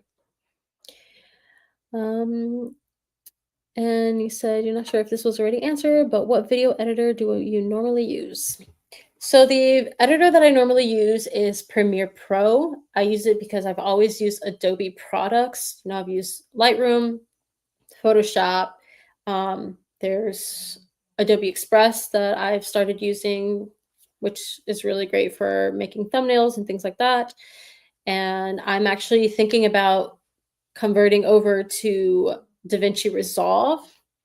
I heard that editing software is pretty good, and it's also free, which is, who doesn't love free? Okay, so I'm going to try that out, see if I like it. If I don't, then I'm going to stick to Premiere Pro because it does pretty much everything that I need it to do. But if there are some perks on a different platform, then I'll definitely want to see if it works for me. Okay, and Tech Abhishek said, why do you think money is essential or creativity? Oh, what do you think money is essential? Okay. Do I think money is essential or creativity? Okay, what I think you're asking me is, am I doing it for the money or to be creative? Correct me if I'm wrong. But we all need money to survive, unfortunately. This little paper, these digital numbers, we need them. But I'm just a creative person. I've always been my entire life. From like the moment I could hold a pencil, I was making something. And then once I was able to learn a camera, I started doing that. So same thing with like music, always have been creating something. So to be able to make money while making what I want, like creating, that is the goal right there. I wish I didn't have to make money, but unfortunately I do. So my goal is to make YouTube the full-time job. Even though I am a full-time creator, I want to have a little bit more freedom with that. So got to start making some money so that I can live the dream. Okay. Let's see. What do you think money? Okay. Jeremy V said, I've been seeing a lot of people use Suno AI or Udio to create free songs that are original, and they say they've never got a copyright claim, etc. off of it. AI music? Okay. I have actually never heard of this before, but I honestly shouldn't be shocked because with the age that we're living in right now, it's incredible. I'm gonna write that down because I want to check it out, and I may even mention it in my next live stream and talk to you guys about it. Thank you. Who was it? Jeremy, for mentioning this to me. Really interested in seeing what that's all about.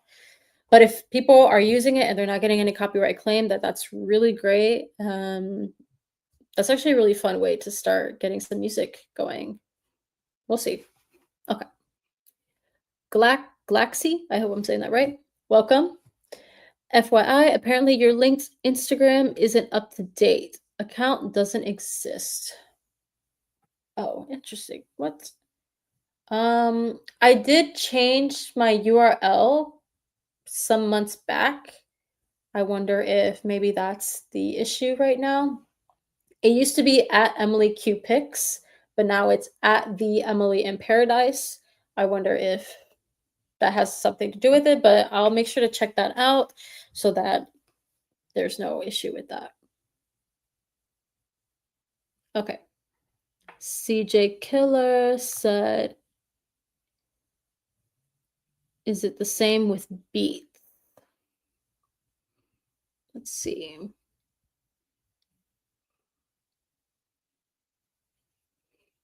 I think you mean for the copyright claims. You can correct me. Oh, okay, I see the comment that you made after. Is it the same with beats for copyrights? Yes. So any type of music whatsoever, whether it's beats or just like melody or whatever, anything like that, you can still get copyright claims. If it's something that's not yours, even a video that you put in your video, you can still get a copyright claim. So anything that does not belong to you, you can get a copyright claim for. So just be careful with that. If you do want to use content from another person, whether it's music or video, make sure you ask them first so that you can avoid all of that. Especially because you don't want a copyright strike, which is much worse. Okay. What do you think about DaVinci Resolve?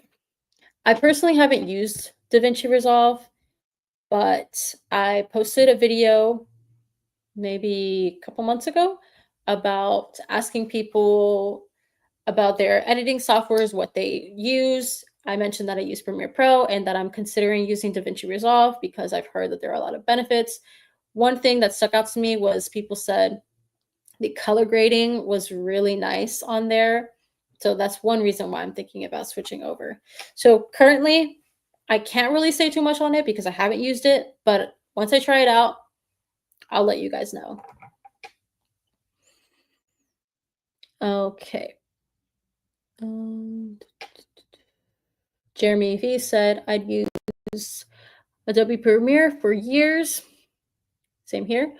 Then I used CapCut one time just for fun and got hooked on not only how easy I could do a video, but how much fun it is to use. CapCut is another one of those softwares that people really enjoy that I haven't used yet.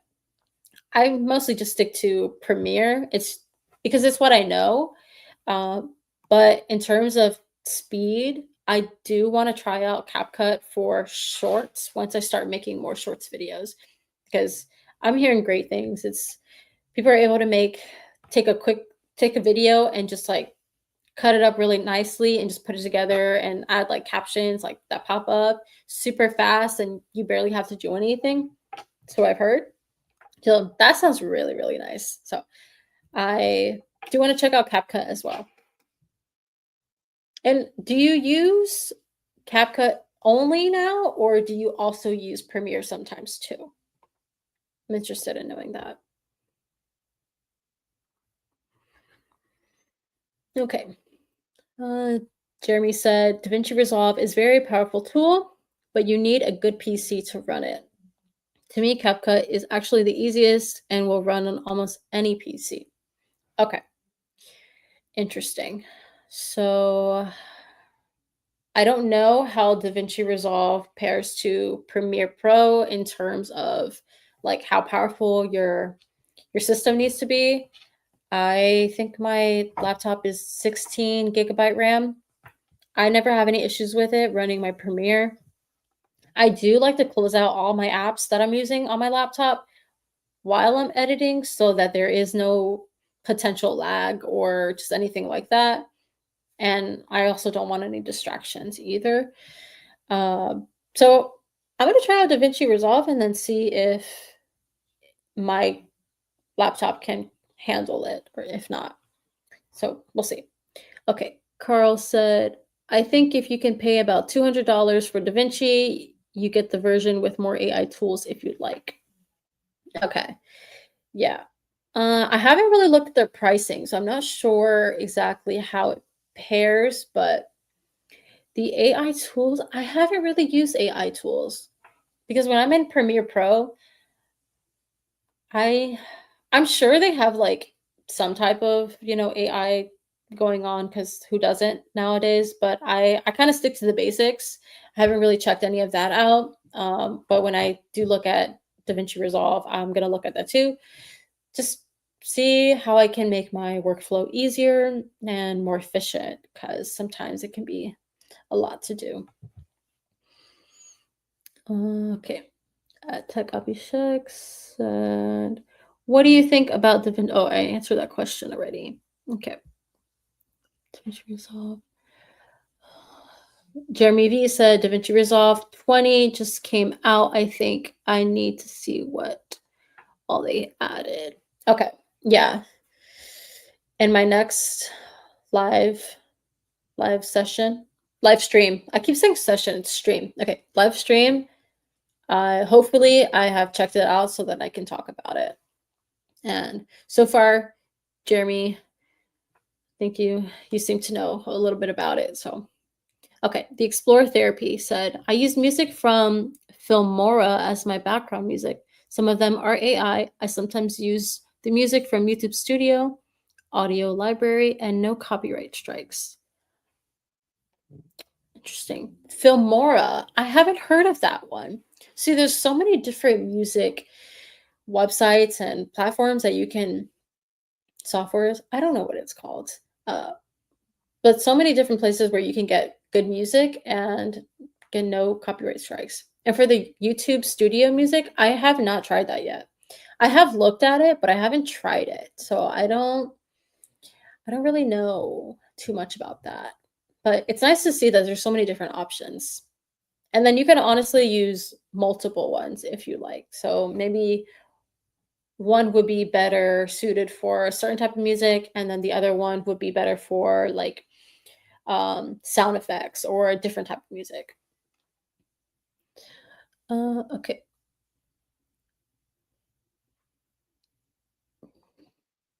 Tech Abhishek, it started out free. Now you pretty much have to pay a monthly fee, but it's so great. It's worth it. You just need to find out what works best for you. Okay.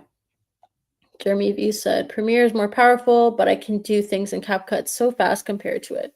It's not even funny. Text animation, etc., effects, all just drag and drop and instantly playback. See, I like that. I love having something that helps with my workflow. I don't want something to completely edit my whole video, but just making things a little bit easier for me, that's what I need. Okay. CJ Killer said, "Can sound effects get copyrighted?"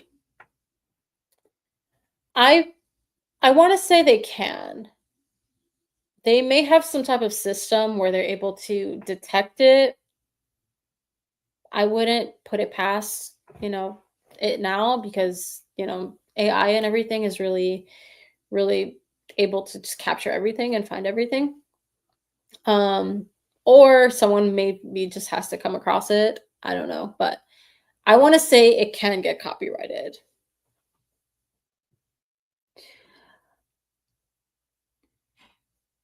Okay, I don't want to say that. The username. Okay, I will. Um, I need to promote my channel. Any tips? Well, Adolf Hitler, I would say perhaps start with changing your name. People may not be super drawn to it, and that may hinder your channel's growth. But that's just my opinion. Okay, but promote your channel. Any tips? Um, I would say try different platforms. So the YouTube community page is really great for building your audience and connecting with them and just promoting the videos that you've posted. You can also go on Instagram, make a reel about it, make a post about it, kind of bring people over to YouTube. And you could also do it with Threads. Threads is actually a really good platform to promote your channel. I do it all the time. I have gotten a couple people who are loyal subscribers, I think. And I think those are three of the best platforms I think that can help promote your channel. And just word of mouth, like talk about it. When you meet different people, just mention it in casual conversation that you have a channel and that you hope that they would check it out.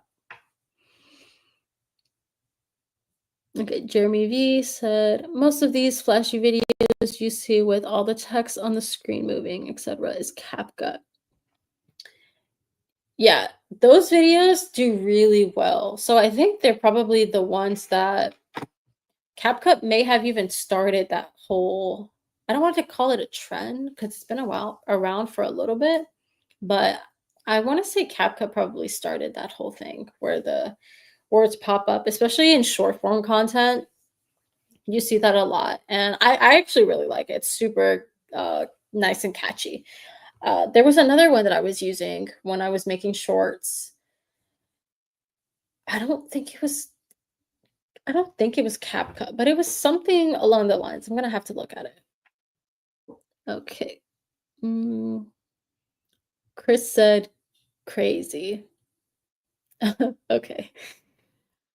Um, Jim Wilburn. Welcome, Jim. I'm really glad you're here. It's okay. You may be a little late, but we're still talking. We're still having a good conversation. So you haven't missed too much. Make sure that if you do have any questions, if you came with any questions, just let me know and I'll make sure to answer it. Okay. CJ Killer said, cool. So basically, spread your channel, your content around to all other platforms. Yeah, I would say if you have some type of following on your other platforms, or if you want to build those other platforms with the community that you have on YouTube, then it's a good way to kind of get people, streamlining to your YouTube channel. I don't get a ton of people who go from one platform to YouTube, but I have gotten a fair amount, enough to where I think it's worth it. Okay. All right. Well, this one I'm just not going to say anything.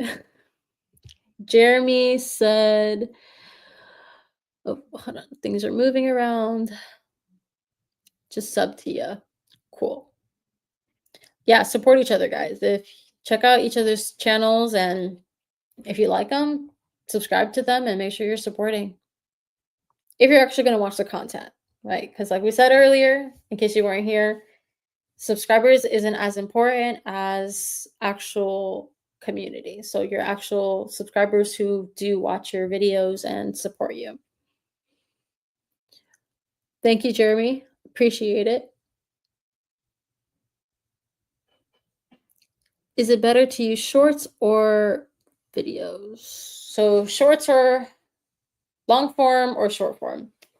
It really just depends on your niche and what type of content you like to make and what you're good at too. I think sometimes when you're first starting out, it could be good for you to go in like the short form if it's hard for you to talk to the camera for a long time. Um, if you go on my channel, you will see that my videos have gotten a little bit longer over time because I've become more comfortable with making more longer form content. Whereas I started mostly with shorts before. Not to say that you have to go that route, but I think it does help a little bit. And it depends on the type of content you want to make. So short form, long form, neither is going to make you more successful. It just depends on what you prefer and what you're good at. And you could do both.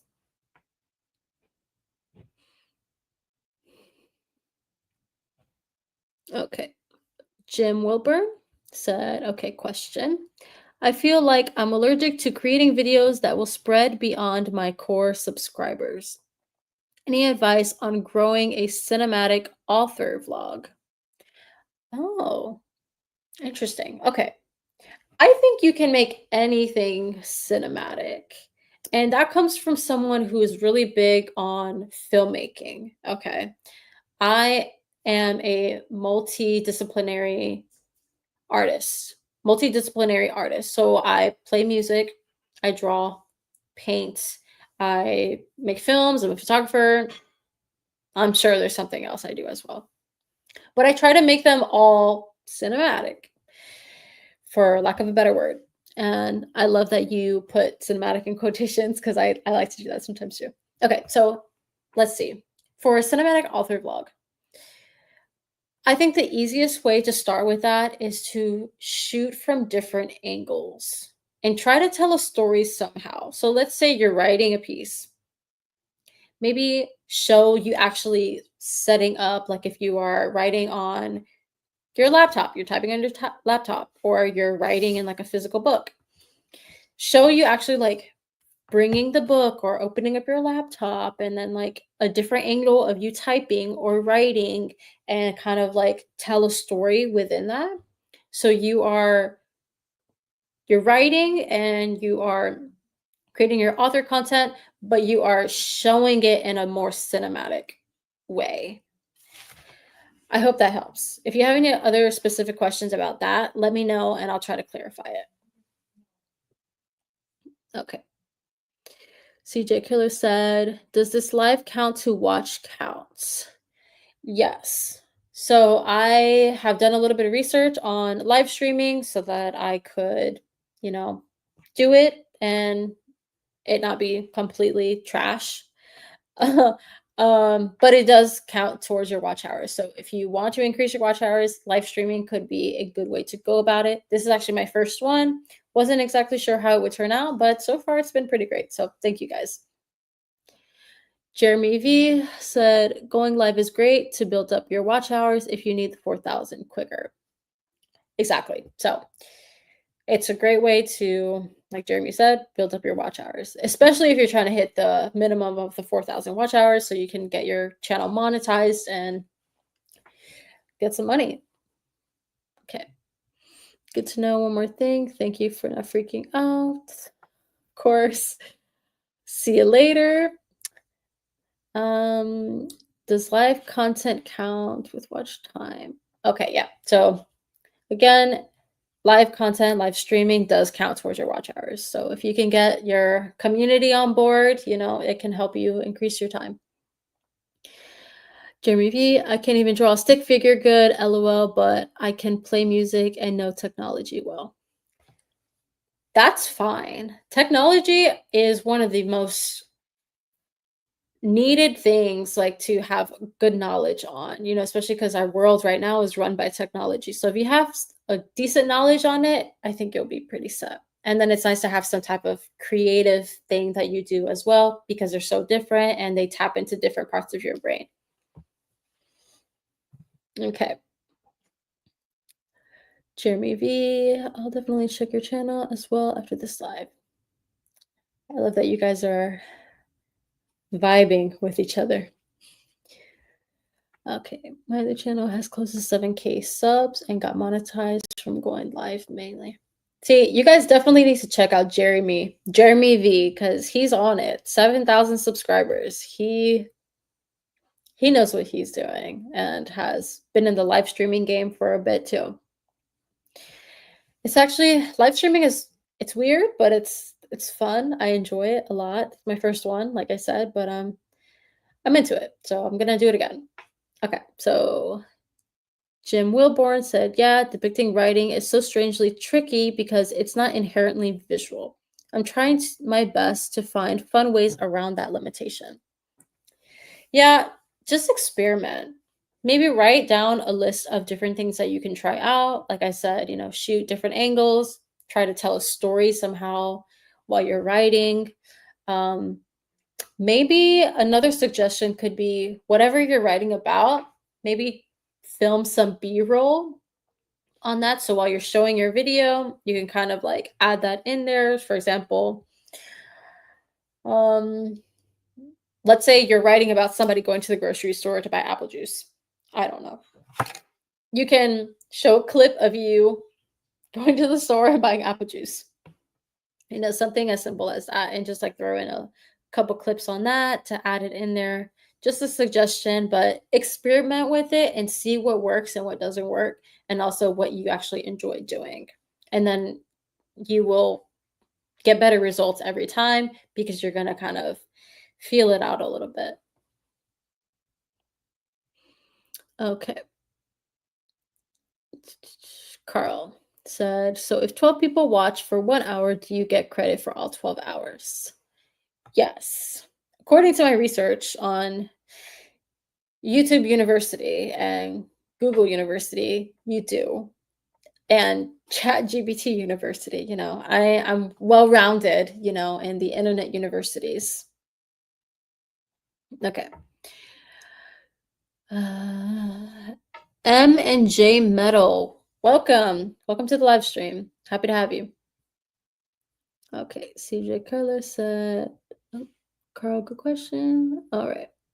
Jeremy V said, that's my other channel. I mainly go live and talk about music. This one is just me playing music. Just don't have time for YouTube much though. Too busy at my main job. Yeah, YouTube definitely does take a long time, a lot of time. You have to set time aside for it. Like, it's not something that you can just do sometimes, unless it's just like a hobby or that you're not trying to put too much into. It can be a bit difficult, but you're here and you're doing your thing. So it's pretty cool that you have 2 channels as well. Definitely want to check your music out. Love music. Not just playing it, but listening to other people. There are some channels that I do like, depending on the type of music that I want to listen to at the time. Okay. Tech Abhishek said, I'm in freelance, video editor as well. I love a video editor. I do respect video editors a lot because I don't call myself a video editor, even though I edit all my videos. I've edited probably 100 videos at this point, and they're really fun. I enjoy them sometimes. Sometimes I really just don't enjoy it too much, especially the ones that are where I'm talking a lot, because now I have to watch like several clips of me talking and cut things out. So I respect the editor's job because there's a lot that goes into it. All right, let's see. I'm a freelance editor too. Not as much work lately. Oh, cool. So we've got a couple editors in the chat room right now. Yeah, like I said, editing is a tough job. There's a lot that goes into it. Do you guys have any other questions?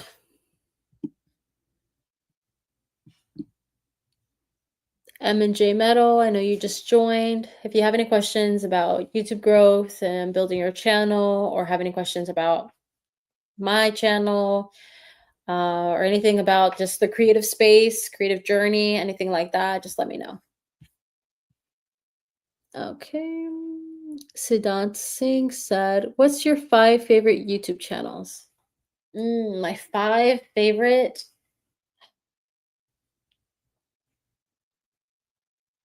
That's not an easy one. Okay, let's see. Definitely Peter McKinnon. I find myself going on his channel every single week. I'll rewatch videos and try to get some inspiration, or just sometimes I just want to watch a cool guy just filming whatever, and it's enjoying. No, I love it. Okay. Who else do I like to watch? Colt Kieran. He's another good YouTuber. He's in the filmmaking space as well. He's got a nice style to him. I really do enjoy that. He does a lot of stop motion in his films. So he'll walk around New York City, that's where he lives. He'll film a video about something, and then he'll add in like the stop motion little pieces in there. And I think that's really fun. So he's very creative. Who else do I like? Uh, I don't have top 5, so I'm just naming a couple that I do like and get inspiration from. Another one is Life of Riza. She's a great filmmaker. She vlogs, but makes them very cinematic. You know, she'll go about her day and she'll tell different stories and show different shots. And I think the way that she films is just beautiful. Um, Let me make sure I'm not missing anything. Okay, let's see. Oh, somebody mentioned Goxar. Okay, Goxar is definitely probably like in the top 2. His filmmaking style is amazing. I have never seen anything like it. You know, there's a lot of people that I really do enjoy, like Life of Riza and Peter McKinnon, but Goxar is super creative. You know, I get a lot of inspiration from him because as an artist myself and a filmmaker, I have in the beginning I struggled a little bit to find a way to bring them together, but after discovering Gokstar, I realized it's possible. There's a way to tell the story in a filmmaker's like way while like showing the art that you're creating. So he is absolutely phenomenal. Okay, let me make sure I'm not missing anything. Um 5 YouTube channels. Okay, I have one more channel. Um Another one that I do like, I don't know if I would say he's in my top 5, but I do enjoy him a lot, is Casey Neistat, believe it or not. He's so authentic, and he's just a real person filming his life, but the way that he films it, he's such a good storyteller.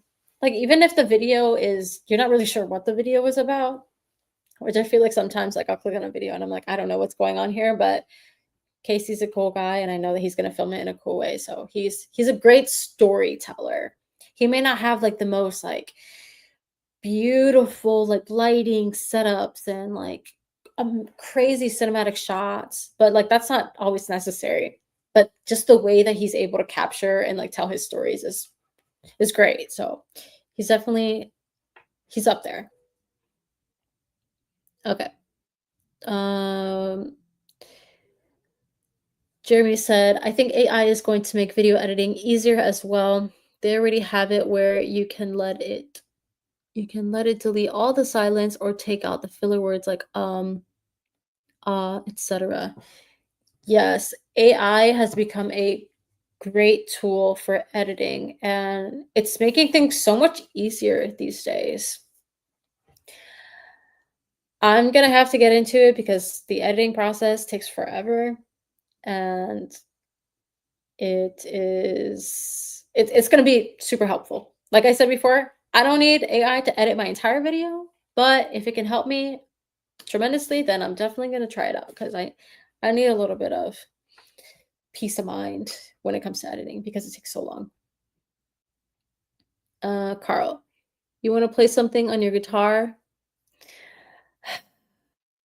How about next stream, I will play something on my guitar. Right now, I'm not, only because I am a bit tired, so I don't want to embarrass myself by not doing a great job because I am a perfectionist, and if I slip up on something, I will beat myself up about it, and I'll be like, "Darn it, Emily, should have done better." But it's okay. Next time, join the live stream. If you ask me, I'll be ready. Okay, Jim Wilborn said, that's a good question. I'd also love to know if you have a smaller channel that you think is doing great work that might be undiscovered. I love finding those gems. Yes, I actually do follow a lot of small channels. I was just naming the bigger ones because you guys probably would have known them. There are a lot of small channels that I do love a lot. I'm trying to think of one that just pops up. Um, Jenna Jenna, what's her name? Now I'm blanking. It's Jenna something. I'll have to give you guys a list. I'll probably put it in my community page. So if you guys give me some things, again, I'm gonna look through my chat on here after the live stream and then answer any questions and I'll put it in the community page. and give you guys some of those. So make sure to check back on there, and specifically the small YouTubers. There's a lot that I like to watch, so I'll put some of them in there for you guys to check out. Okay. Takabishek said, I think as a beginner YouTuber, it's a good way to develop your portfolio. I think, what are we talking about here? Video editing. I think that's what we're on. Yeah. Okay. Then Jill Wilburn said, I love Colt stuff. Colt and Riza are my two biggest vlog inspirations. Right? They are so great. They found a way to tell a story like just your regular life, but make it interesting. You know, because it's easy for you to just pick up your camera and just walk around while you're doing nothing. But they found a way to make it like something that you actually want to watch. So they're really good, and they're not even like that big of creators either, especially Colt. I think he's at like 140,000 subscribers, which is great, but not like top tier, you know, but his work is amazing. So he definitely deserves a lot more than that. Okay. Cold stuff. Goksar is amazing too. I love that you know who that is, because I mean he's a pretty big one in that creative space, but he's so great. Okay. Let's see. How long should I make my videos? And J Metal asked, it depends on what you're comfortable with. If you feel like, for example, if you're going to talk to the camera, but you only feel like you can really do that comfortably for 3 minutes, then only make 3-minute videos. Because if you're forcing yourself to make videos that are 10 minutes long, but it doesn't feel right, or you feel like you are using a lot of filler words like or you're just rambling about nothing, then I would stick to just the 3 minutes. But as you do it for more time, increase the time that you are filming your videos. When I first started, I was sticking to around 1 to 3 or 4 minutes. Now my videos are closer to like the 6 minutes, and some of them are like 9 minutes long. So really just make videos as long, I mean, make them the length that you feel the most comfortable with, and stick to that for a bit until you feel better, and then you can increase the length. Jim Wilburn said, box art makes me want to create and quit at the same time. I completely understand what you mean. He has a way of just inspiring you to get up and make something on the spot.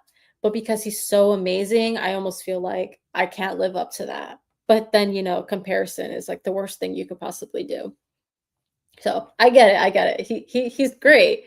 But keep creating. We don't have to compare ourselves. We don't have to be like other people. We'll become inspired by them, but that should be as far as it goes. So, all right. Jeremy V. Casey's still around. Dang, haven't watched him in forever. Definitely entertaining. Yeah, he's still making some stuff. I check on him every so often. Um, definitely entertaining. I do agree with that.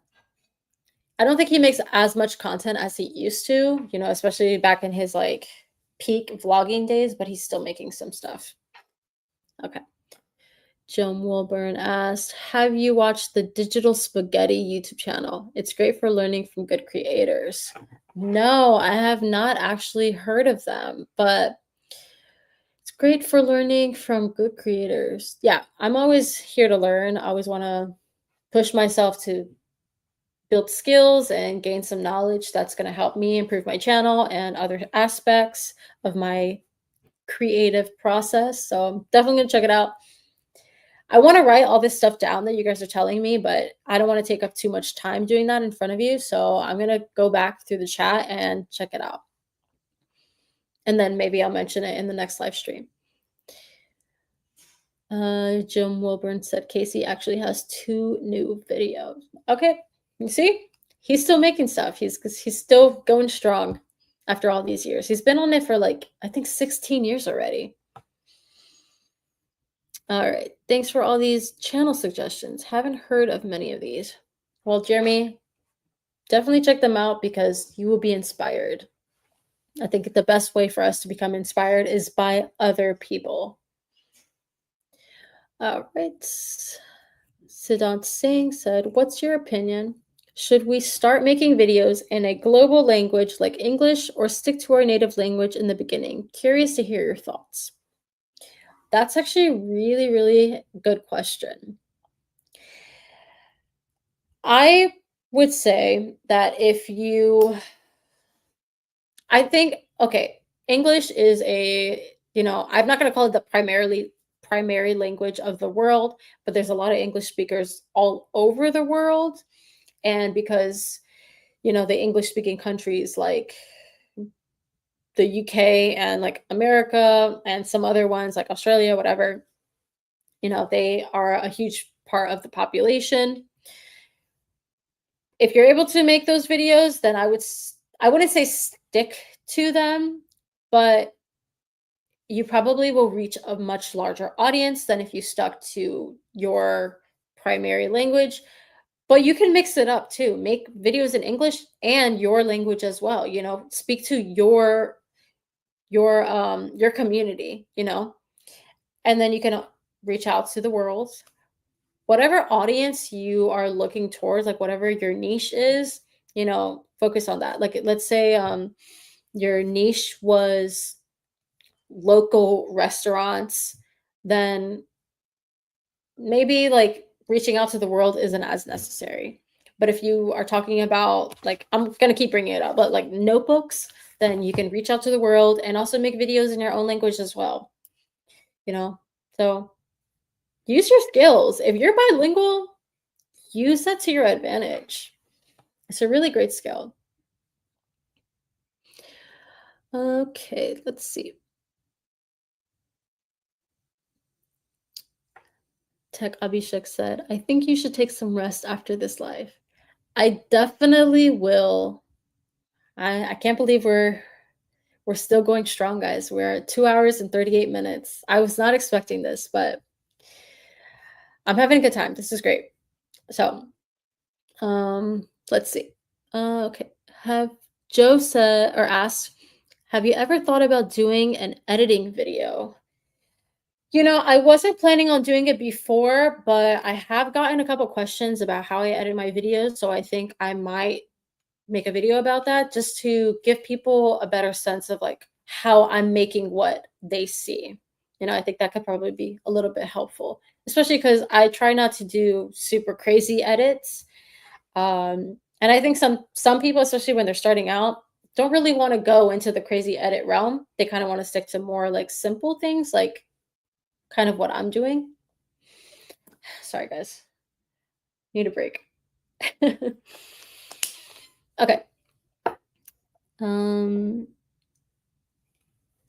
Sit on sing. It will be helpful if you increase your creative productivity. Yes, creative productivity is definitely something that I am trying to work through and balance in my life because I have a lot of things going on. So it's necessary. Okay. Dabbler. Welcome, Dabbler. Happy to have you.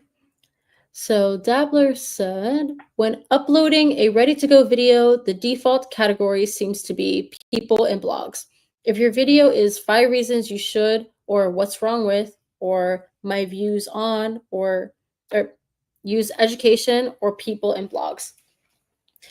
I think this, like the category section where you can kind of categorize what your video is about, is very, very important. I've done a lot of research on just YouTube growth in general. I've read 2 books on YouTube and watch a lot of successful YouTubers who talk about how to become successful. And one of the things that some people have mentioned is to make sure you categorize your videos properly. So your points here, if 5 reasons you should, what's wrong with, or I would not put these specific things that you mentioned right here under people and blogs. So 5 reasons you should yada yada would probably be under, what's the topic? I think it's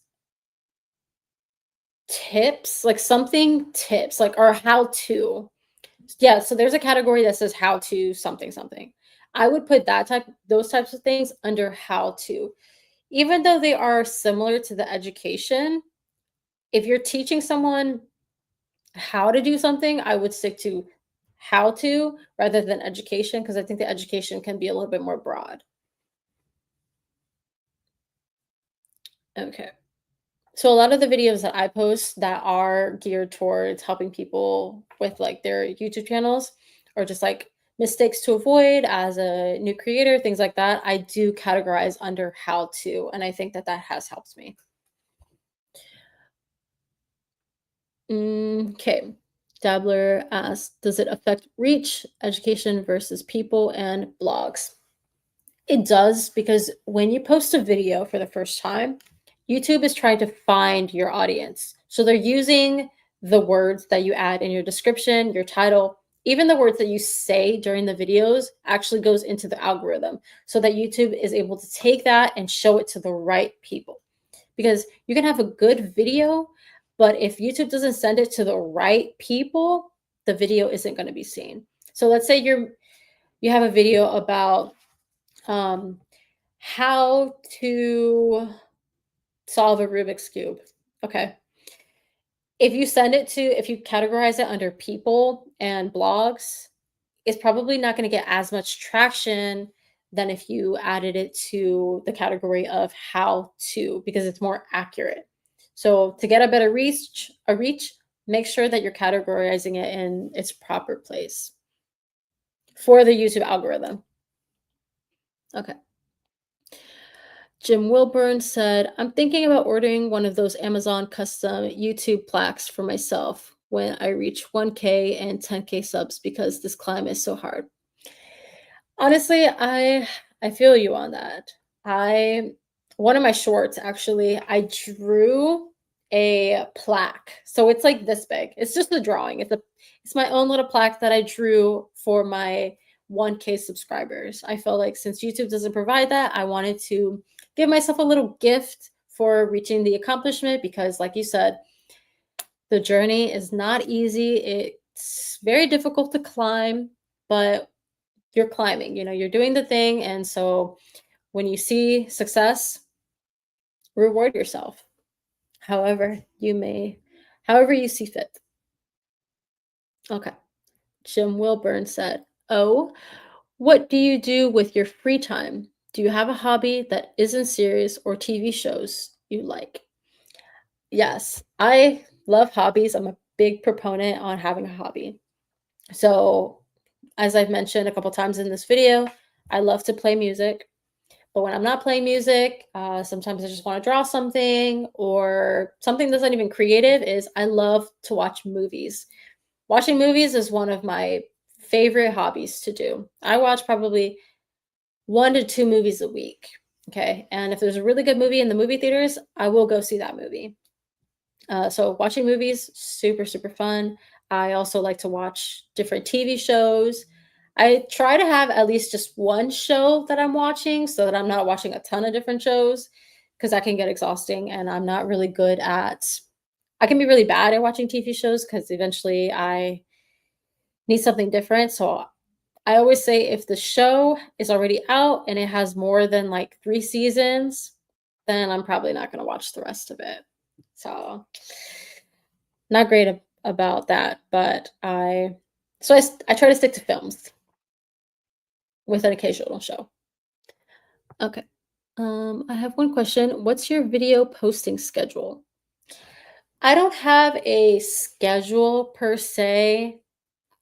If I'm feeling super creative, like if I'm in a time where I feel really good and creative, then I will try to post about once a week.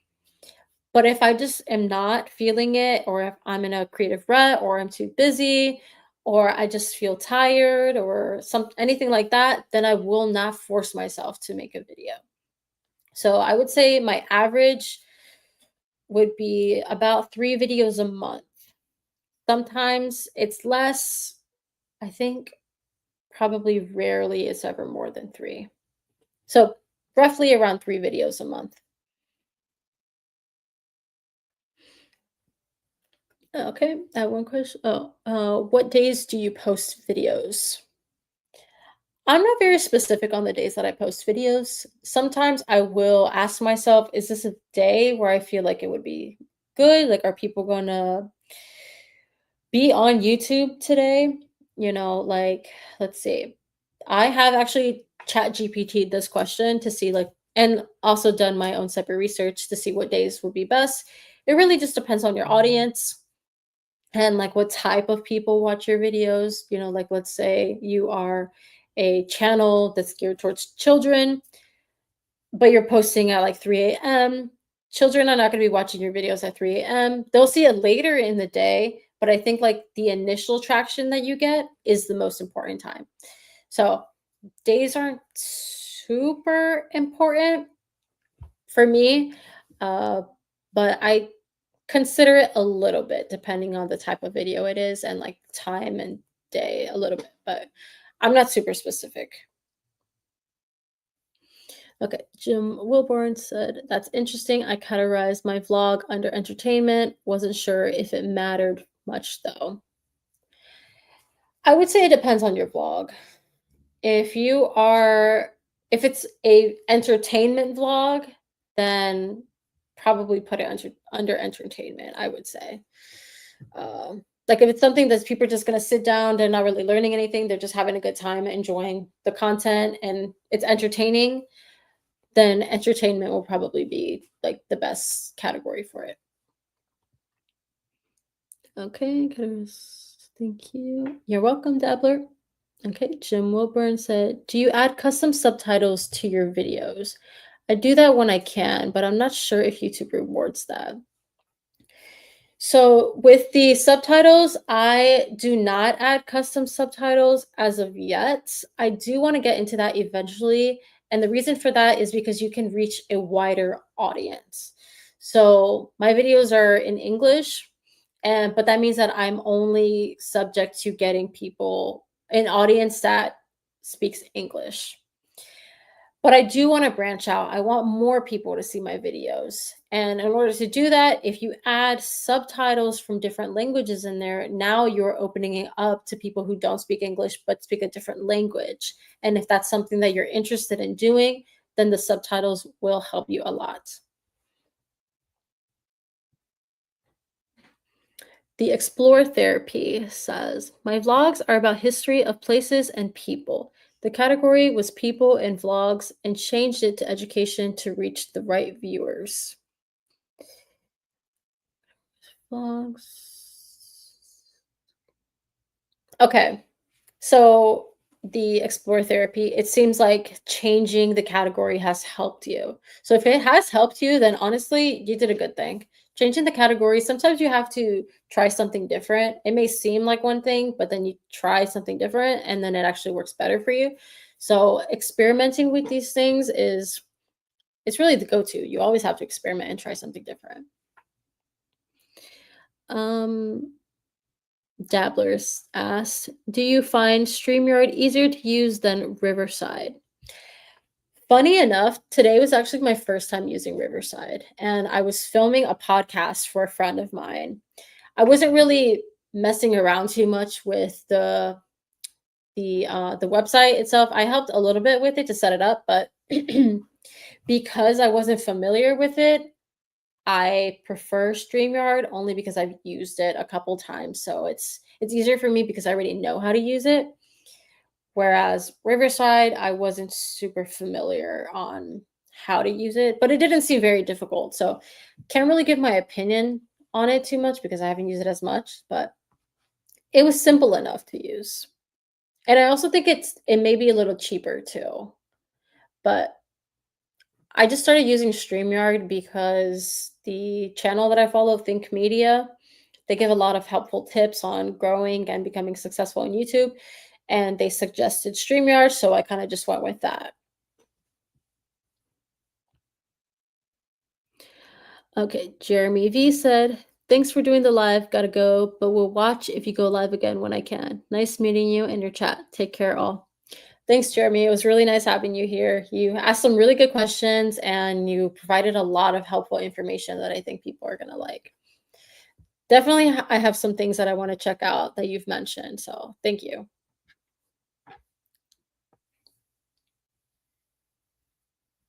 Tech Abhishek and Jeremy, you guys should definitely communicate. I feel like you guys vibed really well, and there's a lot that you could learn from each other.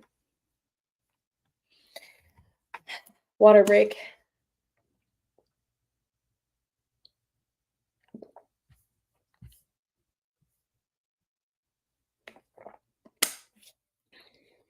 Okay. Any other questions, guys? You've been given some pretty good ones. I happy to happy to answer them, and some of them have been really interesting, that some things that I haven't even thought of myself. So sitting down and thinking about the answers and just opening up my mind a little bit has been really nice. Okay, so let's see. Dabbler asked, what if a thumbnail does not have any words in it, but does have my face? The title is right next to it.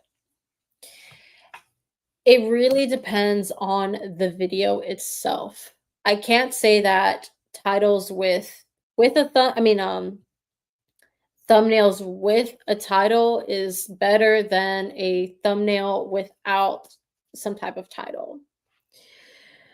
Or words in it, I should say.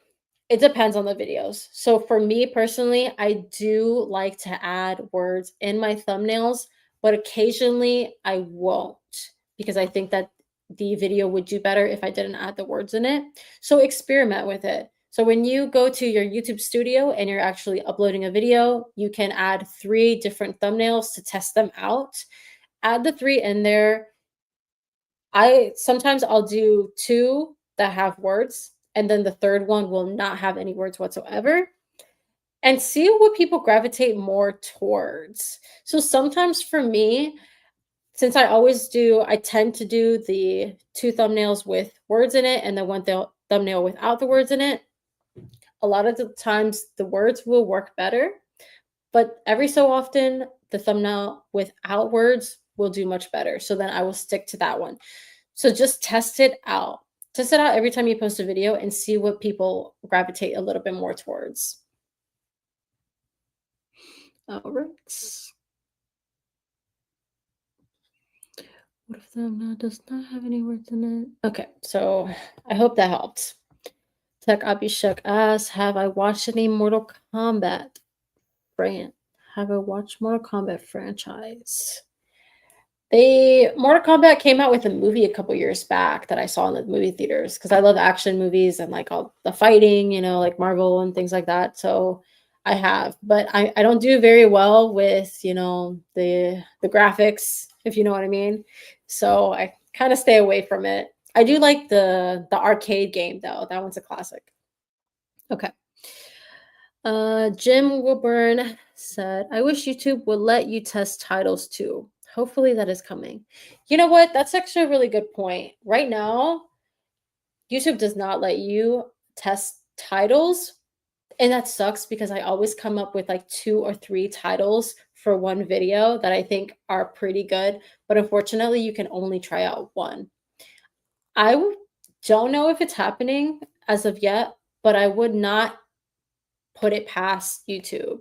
I'm pretty sure that they're probably going to implement that into the YouTube studio at some point, because that's a great idea and super, super helpful.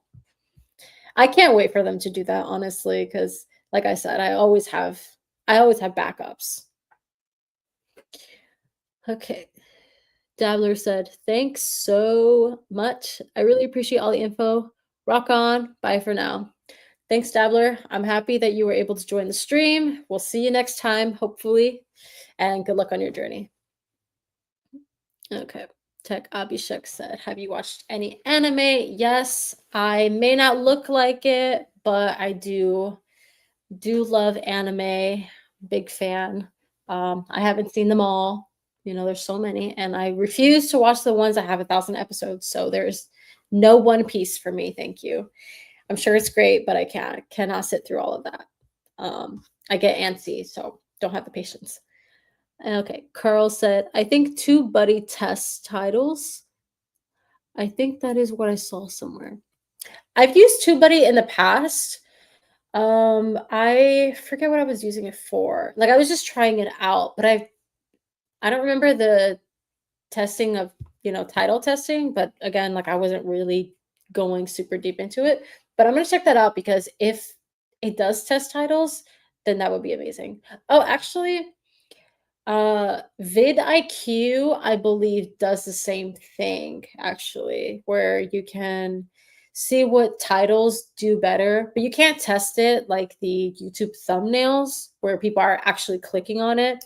I think like their AI system or their something, yeah, I think it's their AI system in vidIQ and probably TubeBuddy as well will tell you which titles will most likely do better depending on the keywords that you use. So I have seen that. I'll probably end up using that a little bit more too, because you never know. There's always room for growth. And there's a different perspective that you may not see yourself. Okay. Carlson. Oh no. I love anime. Same here. It's so good. Dragon Ball Z is a classic. I think that's probably the first. I don't even is it? Okay, yeah. I was gonna say, okay. I think that's probably the first one I ever watched. Yes, heard of vidIQ as well. I do occasionally go on vidIQ every so often to just see what it's saying about my channel. Because if you type in your channel, you can kind of get some tips on how to improve it or just little tweaks that you can make. As a starter, then progress to other anime. Yeah, I think that's a good way to start.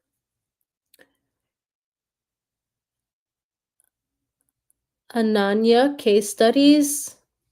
That's a pretty name. Said, "You have 10 viewers, girl." Yes. Thank you. Thank you. We were up to I think like 14 earlier, which was really, really shocking. Honestly, if even just one person showed up, I would have still been here because you never know. One person is enough for me. If nobody was here, obviously I would not be here either, but one person and it's 9 people. 9 people. That's crazy. Thanks guys for being here. Um Oh, it says 9 people on my screen, but then you say 10. I don't know. We got around 10 people. Okay, cool. Jim Wilburn said, I like the vidIQ outlier score tool. It can help you identify what videos do super well in a certain niche. Yeah, I have used that as well. It's really helpful, I think. Because like I said, sometimes you need a different perspective or you need to generate some good ideas and maybe you ran out of those ideas or you just need a little bit help on figuring out what will work for your channel.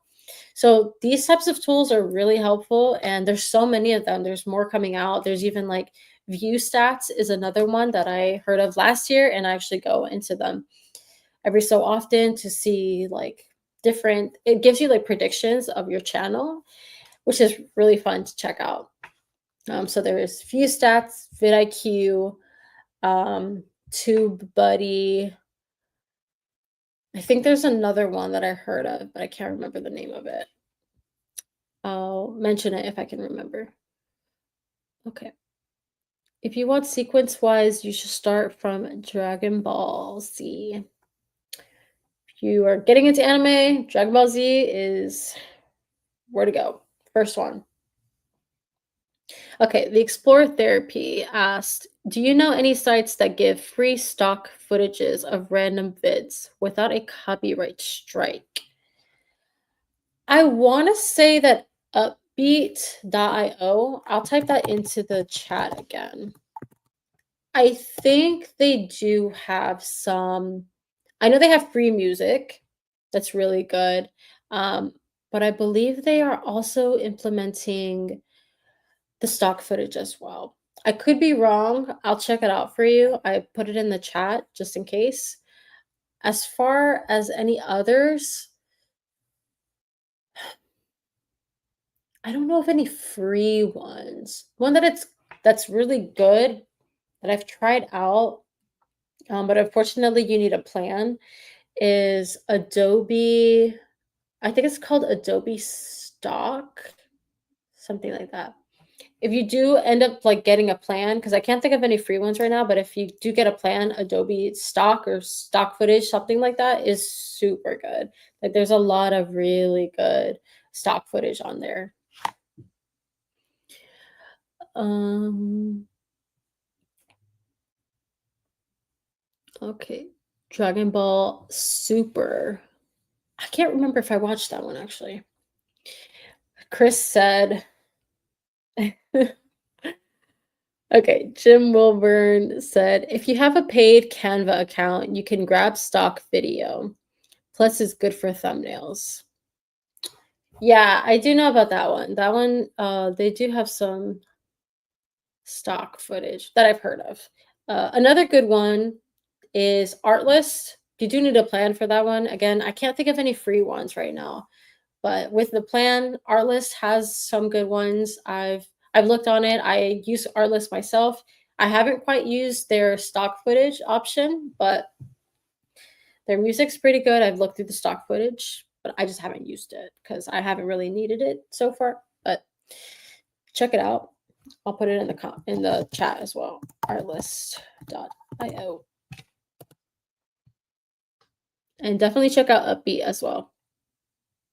Okay. Right now I've started Solo Leveling Season 1. Back to the classics. I love it. Okay. For free footage, I think I found Pexels. Pixaboy. Pixabay. Okay. Okay, yeah. There you go. There's your source right there. I haven't used either one, so I'm not really sure, but I'm sure there's some free ones out there that are pretty decent. You know, especially if they're like trying to get their name out there, or there's like a different tiers where you have like the free plan where they give you some footage, and then like a different plan that gives you a little bit more footage, and then like top tier where they give you like all the footage. Something like that, I'm sure. Okay. Jim Wilburn said Pixabay is good too. I grab a lot of sound effects from there. I ponied up for the lifetime membership for audio for music, but Pixabay is great for music too. Yeah, I'm finding out about so many different um, options for music, and now the stock footage is really nice. I haven't used them all, so I can't say which ones are the best. I can really only speak on the ones that I've actually used. And I haven't used them because they're better than another one. It's just kind of the one that I chose. But I do want to check out some of these ones because it's always nice to kind of mix it up a little bit and see what else is out there.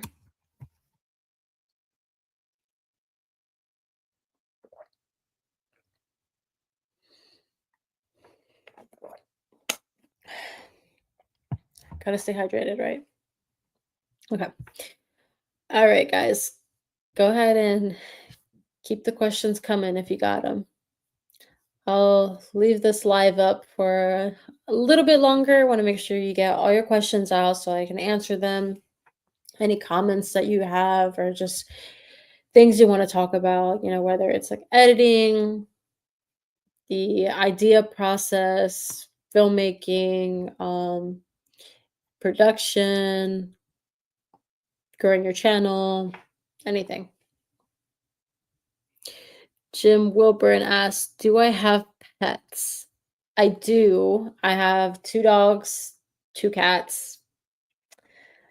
I have a zoo, okay? I have a zoo. All right. I know, but they're my children, okay? They're my kids. So, they're sweet little babies, and they're also little demons. But gotta love them, right?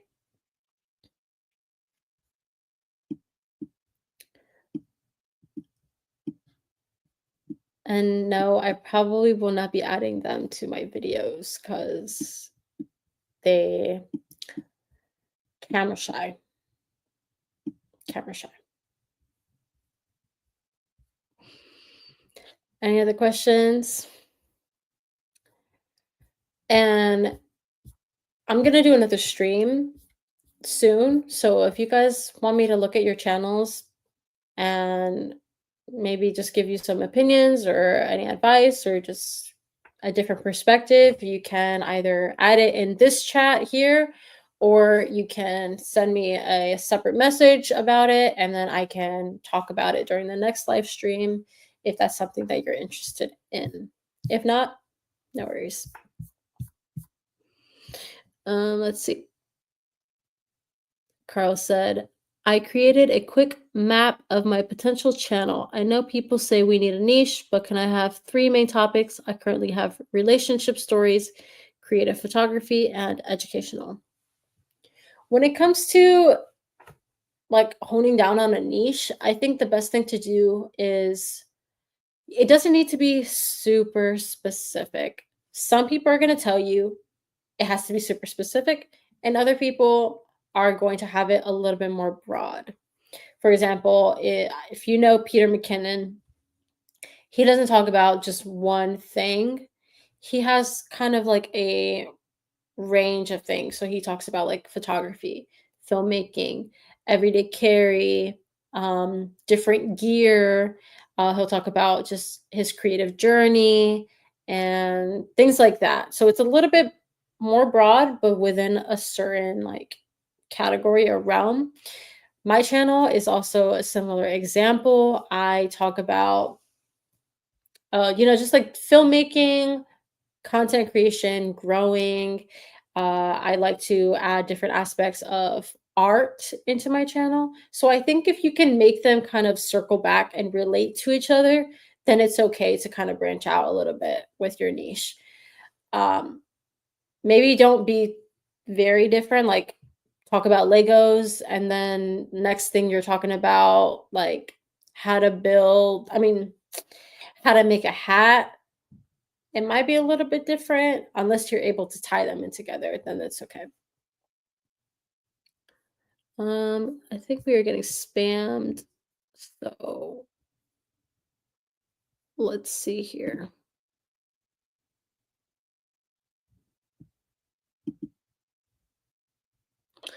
Just gonna get rid of that, you guys. Okay, back to what we were talking about. CJ Extreme 98 said, I gotta go now, but I hope y'all have a great night. Genuinely made my day. Need more stuff like this in the online community. Thank you for joining. It's a pleasure having you, and hopefully we'll see you next time. All right, so let me just scroll through all this spam here.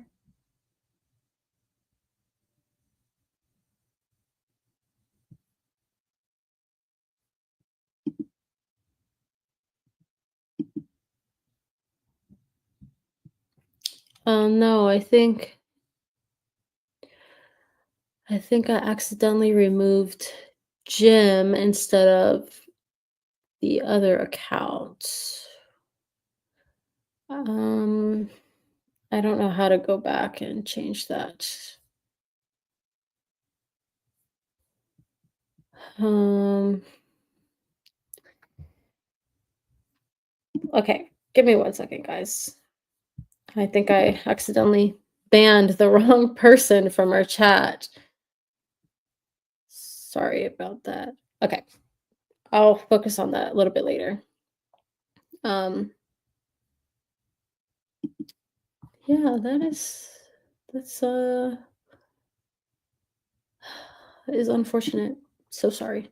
Okay, anyways, questions. All right, I think that's all the questions we have right now, but all right, well, I am gonna leave this live stream where it's at. Thank you guys for joining. If you have any last minute questions you want to ask me before I'm done, I click off of this thing, let me know. I'll answer it. Otherwise, I will see you in the next video. I'll keep it up for an extra minute. CJ Extreme 98 said YouTube Studio, then find the block users, I think. Okay. Yeah, I'm gonna do that because I did not mean to block Jim. All right, well, thanks guys for joining. I will see you in the next live stream. I'll give you a couple days or a week of a heads up so that you have more time to prepare for this. The Explore Therapy, no worries for being late. We're all good. I'm glad you were able to join in, and I'll see you guys in the next one.